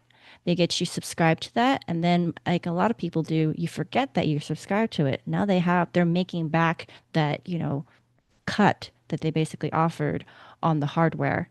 And again, furthering their aims, which is to, I think, really push this idea of Game Pass, of like them making the most of that gigantic software portfolio, as Will pointed out, because they have done a lot of investment in that space. Somebody in the chat just said, don't they own everything now? Don't they own all the game studios? And I'm like, oh, not quite yet. I mean, like, Valve, Yeah. Epic, they're working Ubisoft, on like it. they're all still independent. look, EA is available. Who knows? Yeah. So So I'm interested to see how this goes down. Like this will be the good news in October, while all those of us who work on the PCWorld website will be frantically dealing with Windows 10's death also in that same month. yeah, I mean, there's a lot to gain here. Microsoft definitely, there's a lot to gain. I mean, especially if this, if this comes out. So the hardcore handheld PC nerds like myself, like hopefully it'll help some of the worries we have. If the Xbox crowd, the more normie crowd, gets a handheld before whatever Sony new handheld is going to come out, then good for them. If this helps make a better Xbox ecosystem, and yeah, I mean, I think that'll be good for Microsoft. And who knows, maybe there's a future where like this is the future where they don't ever make hardware again for the gaming division and they just focus on the services and the games and the developers. And like if there is another home console, maybe they don't make it. Why, chasing the Steam Deck, maybe they'll reinvent Steam machines, is what you're saying. There you go. Yeah. We've Steam talked about machines. Yeah, my heart looks like Will's face. Oh, I don't think want that is the next one though. Mini PCs Will- are the cool thing. Will and I had to recount the history of this for Adam. Was it like last week or the 2 weeks Was it ago? Micro And Center, I wasn't think it? no, it was on the show where we Oh. talked about the whole, because I know I think it was like the second time we talked about Adam's Oh, disappointment right. around, SteamOS not getting a wider release, and it was just Mhm. limited to, basically the one handheld. And Will and I were like, well, given the history of this, it's maybe better that they're doing a more measured rollout to make sure that it gains the traction it rightfully should, in my book. You know I, what? I just remembered that the Steam machine that we have on the set running one of the monitors, it's still on Windows 10. I wonder if that's not going to get Windows 11 support, huh? Nope. I got to disconnect that from the There's internet then. there's a lot of things. I, Or pay the what, $30 to extend its life for a year. look, just put Windows on that. That'll be it's the way to go. The year of Linux.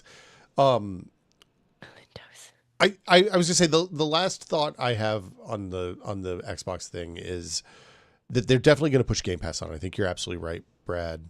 I think you'll see some sort of bundle deal on the premium one that's going to be like it'll be like a full price, no discount, nothing special, but that one gets a free year Game Pass or something with it. But it's a credit card capture one, to Elena's point. They're going to set it up so that you sign up for this. You get used to the fount of games that's kind of slowly destroying the games industry.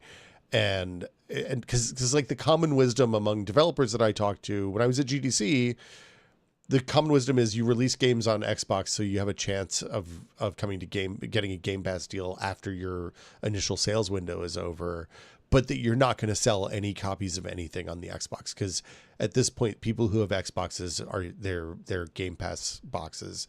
And so I think we're going to see a transition from them where they're selling this is the move, right? This is the new front end for the Game Pass PC experience, and you're going to see a bunch of $150 boxes that people can plug into their TVs when the current wave of consoles peters out, that are just Game Pass and cloud streaming boxes. So it's Satya Nadella's Xbox dream finally come true. We'll see if they nail it. Yeah, definitely curious. And also, I mean, just like SteamOS, yeah, can I put this on my living room gaming PC and just launch into that? Yeah. And then 23 other that'd be interfaces cool. to update drivers and games. Yeah. So maybe it isn't the year of Linux. It's going to be We'll great. see. Oh yeah. So that is the last one then too that they're not talking about is how do you handle the driver package? Because SteamOS, it's all right there in that install. It's immutable, No, baby. no, you know what? Just a week or two ago, Microsoft announced that they want to start handling in Windows all app and driver updates coming through Windows Update. Mm-hmm. Let I me wonder if this ties into that. let you know, they should talk to the folks at Intel and AMD who were trying to get Windows scheduler updates through that process in time for their hardware launches last year, and let me know how many vendors are going to sign on for that process. I agree. Yeah. Ah, got him. Okay, cool. Sweet. It's enough of console talk. Jeez. Nintendo, Xbox. What are we turning into console plebs here? This is horrible. But it's Xbox on a Windows gaming handheld, so it's good. It's true. It's true. Let's get over to viewer Q&A. If you have a question right now, get it in the chat if you're watching us live. But if you're watching or listening to this later, you can, I mean, I guess you could leave a comment in the video, but we probably won't get to it next week. We probably won't see that. Yeah, instead, get into the description of the post. We have a link to our Discord over there. We have a channel called Full Nerd Questions that we can bring up just like now and answer on this show. We got a, oh my goodness. Wow. I guess, yeah, since we started, or I guess since 10:30 this morning, we just got like 8 new questions. So there's a lot of good questions. One of them is not a over question. here. One of them is a comment from a regular who knows better. Oh no. Uh-oh. Yeah, quit with these comments. Get out of there. Okay. I'm just gonna pick one. Here we go. From friend of the show, Cause MC. Has the weight of premium motherboards gotten out of hand? How long till a case needs a counterweight or motherboard support bracket? That's actually pretty good. Some of these are pretty heavy. I mean, look, what's the thing they put on the top of skyscrapers? The tune vibration dampener. So that you just put that on top of your tower case so that the thing doesn't get wobbly, and your problem solved. That's pretty good. They're only going to keep getting bigger and heavier as time goes on, man. There's a reason cases are getting bigger and heavier and more expensive. Same with motherboards, same with all these. Like the faster that things get, the more electricity needs to be dissipated, the more traces need to be run. Like it's only going to go up from here. This is the least heavy generation of motherboards that you'll see from here on out. Oh, So that's grim. I mean, Will's gonna have to bulk up, especially based on the conversation we had at Micro Center. yeah, man, like those handle cases. I don't need. Since I stopped being able to pick up my kid, I've stopped lifting weights anymore. And yeah, I gotta get a set of weights. I gotta get a Bowflex. I gotta commit. It's time. Yeah. In case you're wondering about the reference, we have a outtake, an Easter egg from our Micro Center videos on our Discord in the general channel. That We have case was 2 of so them. freaking heavy. Will, it wasn't that bad. It had a handle, Elena. That's the reason it had the I know you shouldn't need a handle to pick. Look, I remember when we got the LAN case wrapper things, the Velcro straps you wrapped around your old Antec cases to carry your stuff to the LAN party, and I was like, this is a real innovation. It's been all downhill from there, really. I still have a soft spot for those like smaller cases with the handle built into them because they are meant for LAN parties. I see one of those and it just makes me all nostalgic. That's what my daughter's computer's in. She's in one of those small form factor. You guys did one at Maximum PC with the yellow The Bumblebee Corsair. case. Bumblebee case, Yeah. the Corsair case with the handle on top. Yeah. That was so cute. That's pretty good. We have another question from friend of the show, Datus. Asks us, with more leaked info about NVIDIA's ARM-based N1X mobile CPU and with NVIDIA's desire to be Apple, along with their statements about being a software company, can you see them releasing their own OS to complete their plans of total domination? not in the near term. Yeah. You can go ahead, Will. I know I don't see them releasing. I see them releasing a Linux variant. They have a lot of Linux developers on staff now, doing like obviously the machine learning AI stuff is a lot of Linux backend. But they're a hardware company, and I don't think they're gonna. I don't think they have any financial incentive to make the software flip in the same way that like Facebook is going to try to release an OS or Apple wants to capture like goggle OS territory. NVIDIA doesn't have any incentive for that. They'd much rather let somebody else do that work and just sell the hardware to everybody who wants it. Yeah, I agree. I think they are going to come hard with those chips if those chips do indeed, in fact, happen, though. So I'm really looking forward. I hope that does get announced the end of this year because I've been kind of like, the last year or two of hardware releases, and that could make things interesting. For sure. All right. Here's one from friend of the show, Bori Zero. In UK, GPU prices are close to MSRP. Well, here as well. Some even below and widely available. Same goes for other components. On a scale of 1 to 10, how excited are you that it might be the best time to build a PC in 8 years on this side of the pond? Which is actually, real quick, a funny side note because I did post a video, I think earlier this week, of a conversation I had with Steve from Gamers Nexus at Computex about, is this the worst time to be a PC gamer? But with all the YouTube thumbnails and the outrage ponies and stuff like that. And I was surprised there's a lot of people in the comments being like, actually, if you try to buy the most brand new thing, then yeah, things are bad, but you can buy used. There are still awesome indie games coming out left and right. There was a lot more positivity in the comments than I expected. I thought everyone would be on the side of, oh yeah, this is the worst time to be a PC gamer. But what do you guys think? I'm curious to hear your takes. I think buying used GPUs especially were scary for such a long time, and because of all overuse on mining and overuse on crypto and stuff. And I think that time is like, obviously I wouldn't buy a used 2000 series or maybe even 3000 series card at this point, but I'd buy a used 4000 series card all day long.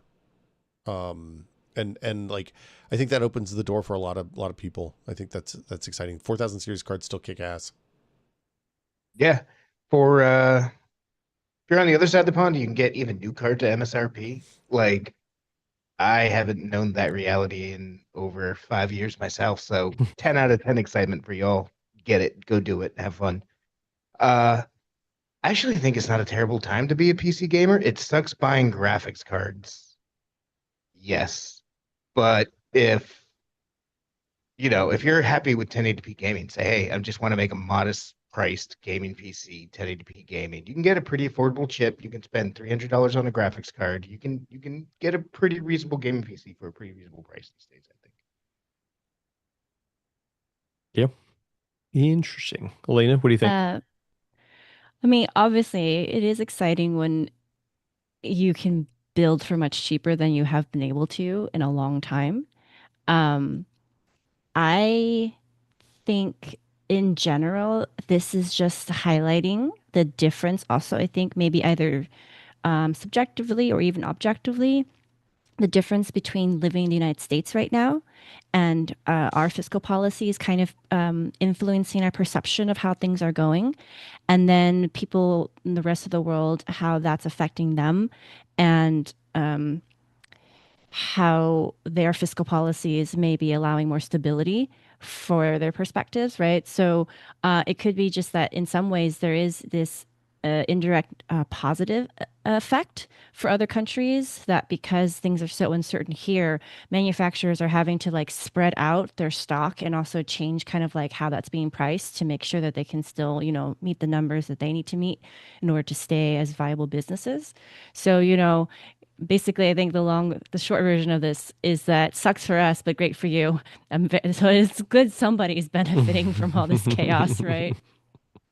Also, a quick note for Tom Robinson in the YouTube chat who wanted to know when we talk about prices on the show, we are talking about with before taxes, because the way the United States works, that our states have so many different local and state taxes that a lot of times we will talk about just the suggested list price, because the final price can be so variable depending on where you live. Like even within the state of California, there are different local taxes. And so the final cost for someone who lives in Los Angeles can be different for somebody who lives in like, Eureka or even San Francisco.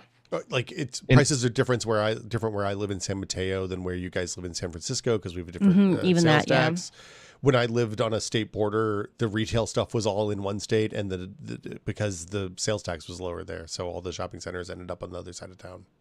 where I live, there's no sales tax. Yeah, New So Hampshire. those $399 cars actually cost $399. Wow, that's amazing. Never lived someplace with no sales There's tax. a lot of car dealerships right on the border. Nice. Now, Brad, when I lived in Tennessee on the Virginia state line, if you went over to the Virginia side, you had to have some other reason to buy stuff. You couldn't go there specifically to avoid taxes, because then the cops would grab you on the way back across the state line. So crazy. Yeah. That's so crazy. Doesn't happen here. Yeah. It was the liquor That's store, I think, was the big wild. problem. You could go to the Virginia liquor store, but if they caught you with Virginia liquor in the car, you had to have had some other Virginia reason for liquor. being in Virginia. This liquor right here, this is Virginia based. Yep. It's funny because Wild. if you go down near like the state border, like New Hampshire is the one state where marijuana isn't legal up here. So like you go to the border and on one side is like the mall surrounded by car dealerships where nobody wants to pay taxes. And right on the other side, there's like 3 dispensaries stacked That's on top really funny. Aren't So you that's the how we get Freedom around State? it. Huh? Yeah. What, aren't you the Freedom State? Yeah, it's stupid sometimes. Yeah. Yeah. It's hilarious. Also, for our Okay. international viewers, each state has kind of like a tagline for the state, like what like, it's supposed to be, right? So, like, one might be the Freedom State, one might be like the Sunshine State, so on and so forth. Wait, what's California's? Sunshine I was State, gonna. isn't it? No. No, Sunshine's Florida. I think that's Florida. That's a Sunshine State. We're the Golden State, I think. Golden State. Aren't we? That's right. Yeah. Yeah. It's a weird tagline. All right. A couple more questions. A friend of the show, Pyrocumulus, asked us a while ago, is it reasonable to be outraged by a remake/remaster that costs $60? What about $60 sequels that are essentially just a DLC? I mean, if I see something that's just topic. running in an emulator or whatever, I get a little bit raw about that. If it's like it's why I don't mind the Nintendo backwards compatibility or the Nintendo classic console things that you get when you sign up for the Switch Online. Even that stuff, there's maintenance cost for it. Like somebody worked on those remasters. And if they do substantial stuff to them and rework them significantly, like the stuff that is it Aspyr that does the old 90s shooters, and they're re-releasing those like Dark Forces and Jedi Knight. And, Night Dive does a lot of work too. Night Dive does a bunch of old id games and id tech games, and like there's an incredible amount of technical work that comes in making those games work right on modern systems at modern resolutions and modern screen resolutions and aspect ratios and all of the different things that goes into that. Like you're paying for that labor and for them to get the rights to resell that game. So I don't really have a problem with that, especially since a lot of the games are still available for sale on like GOG and stuff like that. So you can buy the old version if you want to do that work yourself, that's fine. Having gone through the effort of like souping up a KOTOR install to make it modded and work on a modern machine at like a widescreen resolution, not even like an ultra wide resolution, I would happily pay, if that KOTOR remastered was out today, I would happily pay $20 or $30 or $50 or whatever it is, honestly, to not do the 20 hours of work that I put into making that game work. Yeah. Yeah. And if you're talking about more, sorry, go ahead, somebody. No. Okay, I was gonna chime in real quick. I was gonna say that my take is very similar to Will's, which is for me it's all about the value you're getting for that price, right? So as if it's basically like they didn't do any work and they did it a kind of honestly a bad job of, remastering it for modern consoles, and it looks the same as if you just loaded a a copy that you obtained through some means on your PC, then like what's the point of paying that amount of money? But if they've done the work to actually make it look good and run well on modern hardware, then yeah, I'm basically paying somebody for that time. And if it's a fair exchange, then yeah, I'll pay that money. And kind of similar for the whole sequels that feel like DLC. Like sometimes, to me, it's sometimes kind of like I love a game so much, I like going back to it and having a reason to be back in that world. So if I'm getting a proportionate amount of satisfying, time in that game, then sure. Like if it's just an extension of that game, but it costs $60, but I get another like 40 hours of gameplay out of it, then yeah, like I'm not going to be mad about that. If it feels like it's like 3 hours for $60, that's DLC, then yeah, I'll have a problem with that. So again, for me, it's all about scale and like, what you're getting for the money. It feels crazy to me. Like the thing that Ubisoft used to do with the Far Cry games, I thought was really neat, where they would release the main game and then they'd basically reuse that map and just do a different game in that map. Like it seemed, because they did that with I was going to bring this up exactly. Yeah, go ahead then, Brad. But no, you go ahead. No, they did it with Far Cry 5 and Far Cry New Dawn, and they did it with 3 and that weird cyberpunk one, and they did it with 4 and Blood Dragon and Primals. Blood Dragon was pretty cool though. Yeah, was it Primals or the prehistoric one?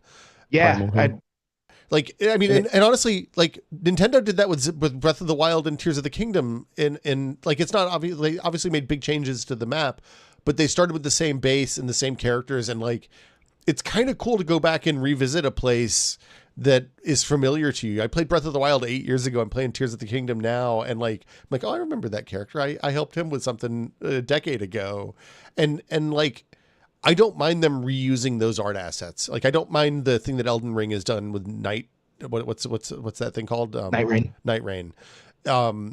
Because like an insane amount of human labor goes into making these big open worlds, and the idea that you would just use them for one game and then throw them out. It's like saying, okay, we made Disneyland. It's open for one season. After that season's over, we're going to bulldoze the whole thing and build a brand new one. It's going to open up next year. It's going to be awesome. You guys are going to love it. Like, that's crazy. It's insane.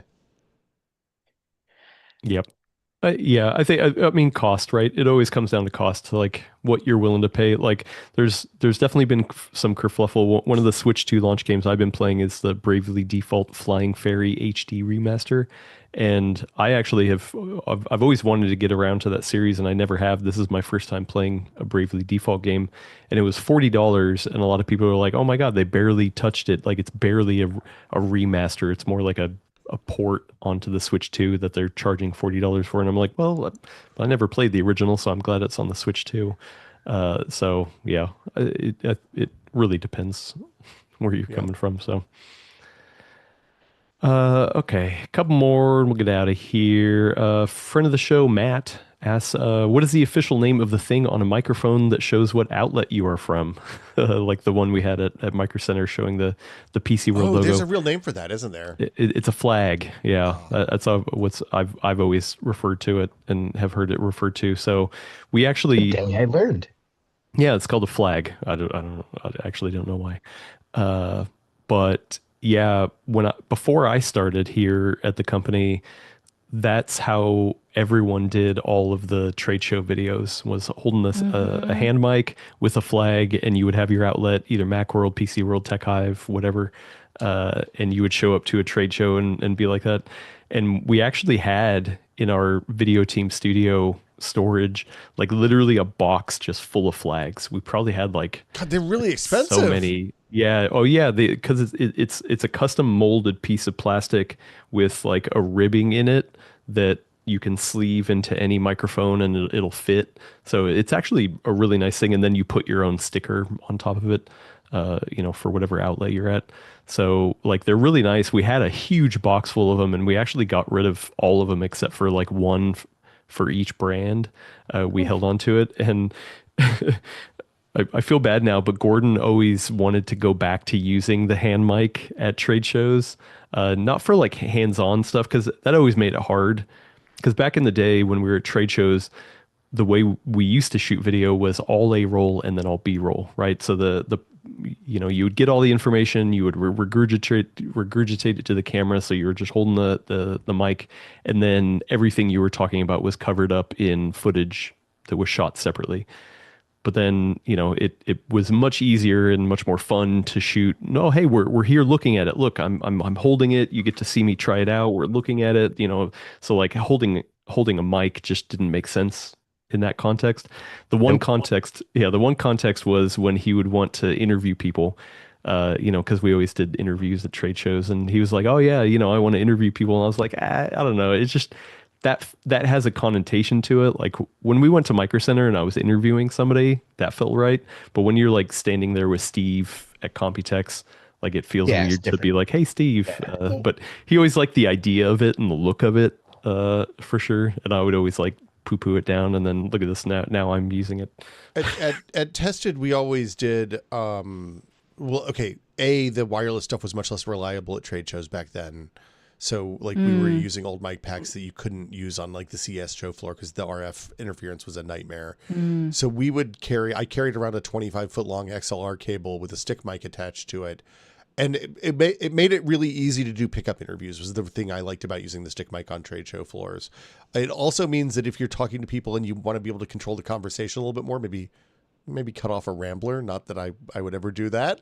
You just pull the mic back and you start talking, and there's nothing they can do. You control the verticals and horizontals, and you move on. So Yeah. I will say that the funny thing from the Micro Center thing is that we shot all that on the DJI Pocket Osmo Pocket 3 or whatever. That has no way to physically plug in, or I don't think there's an audio input jack. So like we couldn't have actually used that Shure SM58 to plug in to the mic slot. So like I was just holding it and it was just like unplugged. And then I taped the wireless microphone on the back of the flag, Somebody in chat just picked that up. And the only time that you saw it, the time that it was like really visible would be when you kind of turn the mic. I actually had always kept it in my mind, so I feel like I did a good job of it. Then Elena, your part, you had it like completely sideways at one point, so you could see it. Not that it mattered, but it was funny. Me, I mean, it doesn't matter. It's paid attention. It's kind of funny. Like, yeah, I do like that stupid trend on TikTok where people will take lav mics and just like clip them to whatever random like stuff they have around. So yeah, we could have had some fun with it. It's wild how that technology has progressed, even like the last 5 years, for how accessible like wireless lav mics are now, like pretty nice ones. It's crazy. we hooked it on my glasses for the car driving segment. Yeah, I which have a is- picture. I have a still of Yeah. that for a realist. I was going to use it for an article on the website, but it didn't quite fit. But I've got it in my back pocket. I am Okay. going to use that at some point. Good. You know, yeah, I should have grabbed, like, because in my mind I was like, I mean, the flag worked, right? Because PC World, a lot of people, I mean, most people don't know who we are. So, like, I wanted to, as I was walking around asking people, hey, can I interview you? It was easy because we just had the PC World name on there. But it would have been funnier to, like, just have random weird objects to clip the mic to carry around. And, Like an orange. Yeah. well, or even in the PC space, I was like, okay, well, what funny PC thing? Like, I was thinking like a like one of those like light up GPU holder sag brackets or whatever, you know, just like an M.2 drive. You should clip it to the end, you know, just something stupid. Yeah, stick That's a RAM. funny. Yeah, David. Yeah. Sticker ram's good. Hard drive, old Yeah. school ladder drive. Maybe an IBM Model M keyboard. You're just holding that around and have Too a mic. heavy. That would be funny. So anyway. A floor thumb drive, Adam. Yeah. Hey, perfect use for a floor thumb drive, for damn sure. We got a couple fun ones, and then we will get out of here. Where did I see it? And I lost it. Okay. A friend of the show, VC Jester, said, when is Brad going to do the Lou Albano to his Oh, I gotta beard Google this. or a pair of Viking braids? I don't remember Lou Albano. Lou Albano. That Pair was of the guy who Viking braids played is done. Mario, right? No, I that's thought Lou Albano was. Oh yeah. Oh, he's the wrestler. Yeah. Okay. Yep. Yeah, I was so thinking he- the dude who used to do the Hulk. The dude was the Hulk back that's in the Lou day. Ferrigno. I got them confused. Yeah, Oh, I no. do Dude, there's this so many at, I do pictures. this at parties all the time. I used Yeah, to have so- my hair like this. Yeah, Lou Albano, for those who don't know, has like a little hair tie, just like holding It's it. a rubber not band. braided or It's anything. not even a hair tie. It's a Is rubber it? band. Oh, okay. Yeah. I guess that was his thing. Yeah. Well, what do you think, Brad? You do that all the time? People I just do don't that know. sometimes on hot days. Yeah, I'll twist it up and keep it up. I did braids. Do you braid it? When mine got really long during the pandemic, I did 2 braids one time because it was like your length for a The while. Viking braids. Yeah. When I was younger, I used to braid it. That's a lot of work now, man. You know, I got a job and kids, Yeah, so well, I we- don't we- braid anything anymore. Your Time to kids kill don't braid man. it? Yeah. I shave my head and never shave, so I can do as least amount of maintenance possible. So the answer, VC Jester, is probably Halloween. Ooh, this is Halloween. I'm already getting ready. All right, last one. Actually, I actually wanted to. I haven't been here in a couple weeks. I went and saw the Witcher in concert, Witcher 3 in Oh, concert, nice. 10th anniversary, and it's dope as heck. The actual tour starts in the fall, like August, September, goes on from there. Everyone should go check it out. It's cool as heck, worth every penny. And for that, I might actually get dressed up and go do some cosplay for it. Gonna carry both swords. I'm going to go back again. I already saw it once. It's coming back up here in September. I'm totally probably going to go again. That's awesome. Nice. All right, last one from friend of the show, Cause MC asks, what is your sick routine? Saltines and ginger ale and Jerry Springer reruns? Watch the never ending story, hot toddy, chicken noodle with a soda on one side? Question mark. What does everyone do to recover? I am a straightforward man. I watch Food Network Whiskey. competition shows while drinking whiskey. Yep. Oh wow. Oh my god. Yeah. Burn That's the it. I sit sickness on the out of you. couch with some whiskey and just watch guys' grocery games and Chopped and stuff like that all day. Nice. All right. Um, Will, what have you been doing? I played a lot of Tears of the Kingdom. I have watched the entirety of the Infinity Saga MCU movies over the last week, starting from the very beginning, including the shorts. So like 24 movies or something. I put on movies that I've seen before that I don't care if I fall asleep in, and then I fall asleep and kind of zone out. And I like a Nilla wafer when I feel bad. That makes my tummy feel good.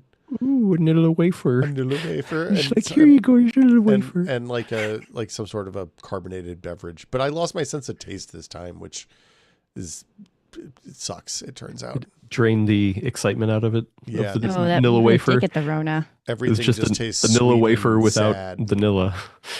Yeah, it's been weird, like not having, like it turns out some stuff you can still identify almost immediately because of texture and like the sweet and sour and like the taste sensations, not the smell. Like my wife made meatloaf for dinner last night, and meatloaf is essentially an all taste, no smell food, right? There's a little bit of garlic in there probably, but There's some texture too. Yeah, that texture for sure. But for all intents and purposes, like a glaze is sweet and tangy and all those things. Those are not smell tastes for the most part. So it was nice. But yeah, vanilla wafers and movies I've seen a million times. Nice. Elena? It actually really depends on the kind of sick I am, right? So, like, if it's like I have an upset stomach, then I probably would do saltines, maybe a heating pad. For whatever reason, a heating pad sometimes makes like my stomach feel better. Um, if it's like a cold, some of my upbringing will take hold. So, like, there's like some, I don't know, cultural beliefs, superstitions, whatever you want to call them, but there's like this thought that like if it's like a cold, you want like hot things to eat. And if it's like a flu, you don't want to do that. It has to do with like the balance or something. I'm like third generation at this point. So this is very loosely translated game of telephone type information. Okay. Um, but sometimes if it's like a cold where I'm like feeling mostly like clear headed, but just kind of miserable, then I might have something like spicy, like, I don't know, like Thai food or kimchi or something. Just to be like, you know what? If my ancestors have been around for like 4,000 years, maybe there's something to this. Fine, cool. But if it's like a flu, like I just feel awful, like I don't want to be conscious, then I just sleep a lot. It's so frustrating because as a kid, sick days were like sweet. They're like vacation days, miserable vacation days, but they were vacation days. You could play video games, you could read a lot. But I don't know. I became a wuss as an adult. So now I'm just like, nope, time to go to sleep. And so my boss is like, you're out sick. I'm like, yep. I was really out sick. I was not taking a like fun day. I was just sleeping because I just did not want to be conscious through any of this. Just wanted to wake up and be fine again. Nope, not done, not there yet. Back to sleep. And then chicken soup, like good chicken soup. I love yeah. spicy chicken soup. Just like get me a chicken Yeah. tortilla that has a lot of hot in it and Yeah, that's great. burn everything out Like, of the nose. I feel like every culture has some kind of great chicken soup. And so I am down with pretty much all of it. Yeah, I'm allergic to celery and I can't eat like Western chicken soup Oh. anymore because celery is like a core component. Yeah. And Pho? so pho is on the table. Chicken Yeah. tortilla is always good. Like a chicken based ramen, like a shoyu ramen or something like that with chicken and soy are always good. Chicken soup rips, man. Nice. Yeah, we definitely had chicken soup growing up, but it wasn't like my go-to. Like in my mind, like the initial reaction if I get sick, like my parents would always give me saltines, ginger ale, and Gatorade. Like that was just Yeah. like the combo. And then Vermers. the thing they always said, the like I have so many like little like sayings in my head from like like growing up, like starve a fever, feed a cold. I don't even know if that applies, but yeah, my parents said that all Yeah. the damn time, and I would be like, nah, I just want to eat, regardless. But yeah, so Yeah, it was funny listening to Elaine talk about, all this is what you grew up in the culture kind of a thing. I wonder if that's why I like whiskey, because I'm like, third or fourth generation Bostonian area kind of guy, kind of area. And everyone, even when your kid is like, have some whiskey and go to school, go to work, get out of here. yeah, rub some dirt on it, you're fine. I feel like Amazing. a lot of Bostonian solutions involve whiskey in my limited experience up there. Absolutely true. Yeah. I had a hot toddy for the first time in like my late 20s, and because someone was like, "Oh, you should have it, like it'll help with that cough you have." And I'm like, "This does not seem medically sound." But you know what? Because I had pneumonia or bronchitis, I forget which. I think it was Ooh. bronchitis, Oh, and I was yeah, like, that's it was not like a gonna- persistent cough, and I couldn't get rid of it. And I was like, at this point, I'm willing to try anything. And I will say, it didn't really do much for the cough, but I cared about it less for about, an hour and a half. Yeah. Yeah, I like it. Next time I get sick, I want to try the buttered corn drink, though. Yeah, that sounds great. I Yeah, will send you all this TikTok link in our group chat because it's actually pretty interesting, the side by side comparisons. yeah, no, I definitely want to check that out. Anyway, check back next week for your fix of PC talk here on The Full Nerd. If you want to listen to us on the go, then you can point your RSS reader, feeder, anything to the Full Nerd. We are on most of the major services, so you subscribe to us over on Apple Podcasts, Spotify, YouTube Music, Pocket Casts, all those and any of those. And if we're not there, hit us up. Let us know. Listen to us on the go. Also, you can sign up for the Full Nerd newsletter over at pcworld.com/newsletters with an S /sign up. Yeah, you'll get a hot right off the presses newsletters Friday morning, every Friday morning. Is that, Yep. yeah? Brought to you by Friday one morning. Elena Yee. Yeah, she Hey. she puts her magical touch on each one of those newsletters, so it slips right into your mailbox and just makes you happy. And at you the end know, of Elena rocks, but she goes on vacation. She's a person. She gets sick. She does those stuff too. So whenever she's out, I'll make sure I fill in. So it's always going to be someone from the Full Nerd sending that Someone. newsletter out Yeah. of Nice. cool Full Nerd stuff. And it's not just recapping the show, it's also talking about other things that maybe we didn't talk about on the show, stuff that works in our Yeah. Full Nerd And ecosystem. I love this newsletter because it gives me an excuse to just like go around reading cool news so that I can share it with you all. So yeah. Elena's got a It's platform, baby. it's kind of like a glimpse into my tangled, chaotic, wild mind of things that amuse or interest me. Yeah, I love it. Sign up, do it now. It's free. It's free 99. You can sign up for it. The more you sign up, the more you save. That's right? true. That's what they say. Just keep And buying actually, more. we do have other PC World newsletters, so you can sign up to there. Yeah. Yeah. So anyway, I want to thank everybody for gathering despite all these crazy difficulties this week. One Brad Chargas, thank you so much. One Adam Patrick Murray, no problem, anytime. Boom. Elena Yee, thank you. And next week, we have a security related show. So Elena, I'm excited to have Elena on that one. Yep. I'm glad that you both are feeling better and the plague has not fully taken you. Yep. Still here. Will, are you still here? I am still standing. Yeah. Sweet. That's yeah. what I got. And another tease. So yeah, the episode next Tuesday, we're gonna have a friend of the show, Mikey, my buddy Mikey, who is a white hat, certified ethical hacker. He's gonna be on in the studio. We're gonna talk about security. We're gonna talk about Windows 10 end of life stuff as well. So yeah, it'll be a good show. Tune in next time, and thank you everybody for tuning in this time. Thanks so much. We will catch you in the next one. We'll get us out of here. Do I play music for this? Or I just go to a black screen? Yes. No. Play the same thing as the Done. intro. It's over. Goodbye. Yeah. Got it.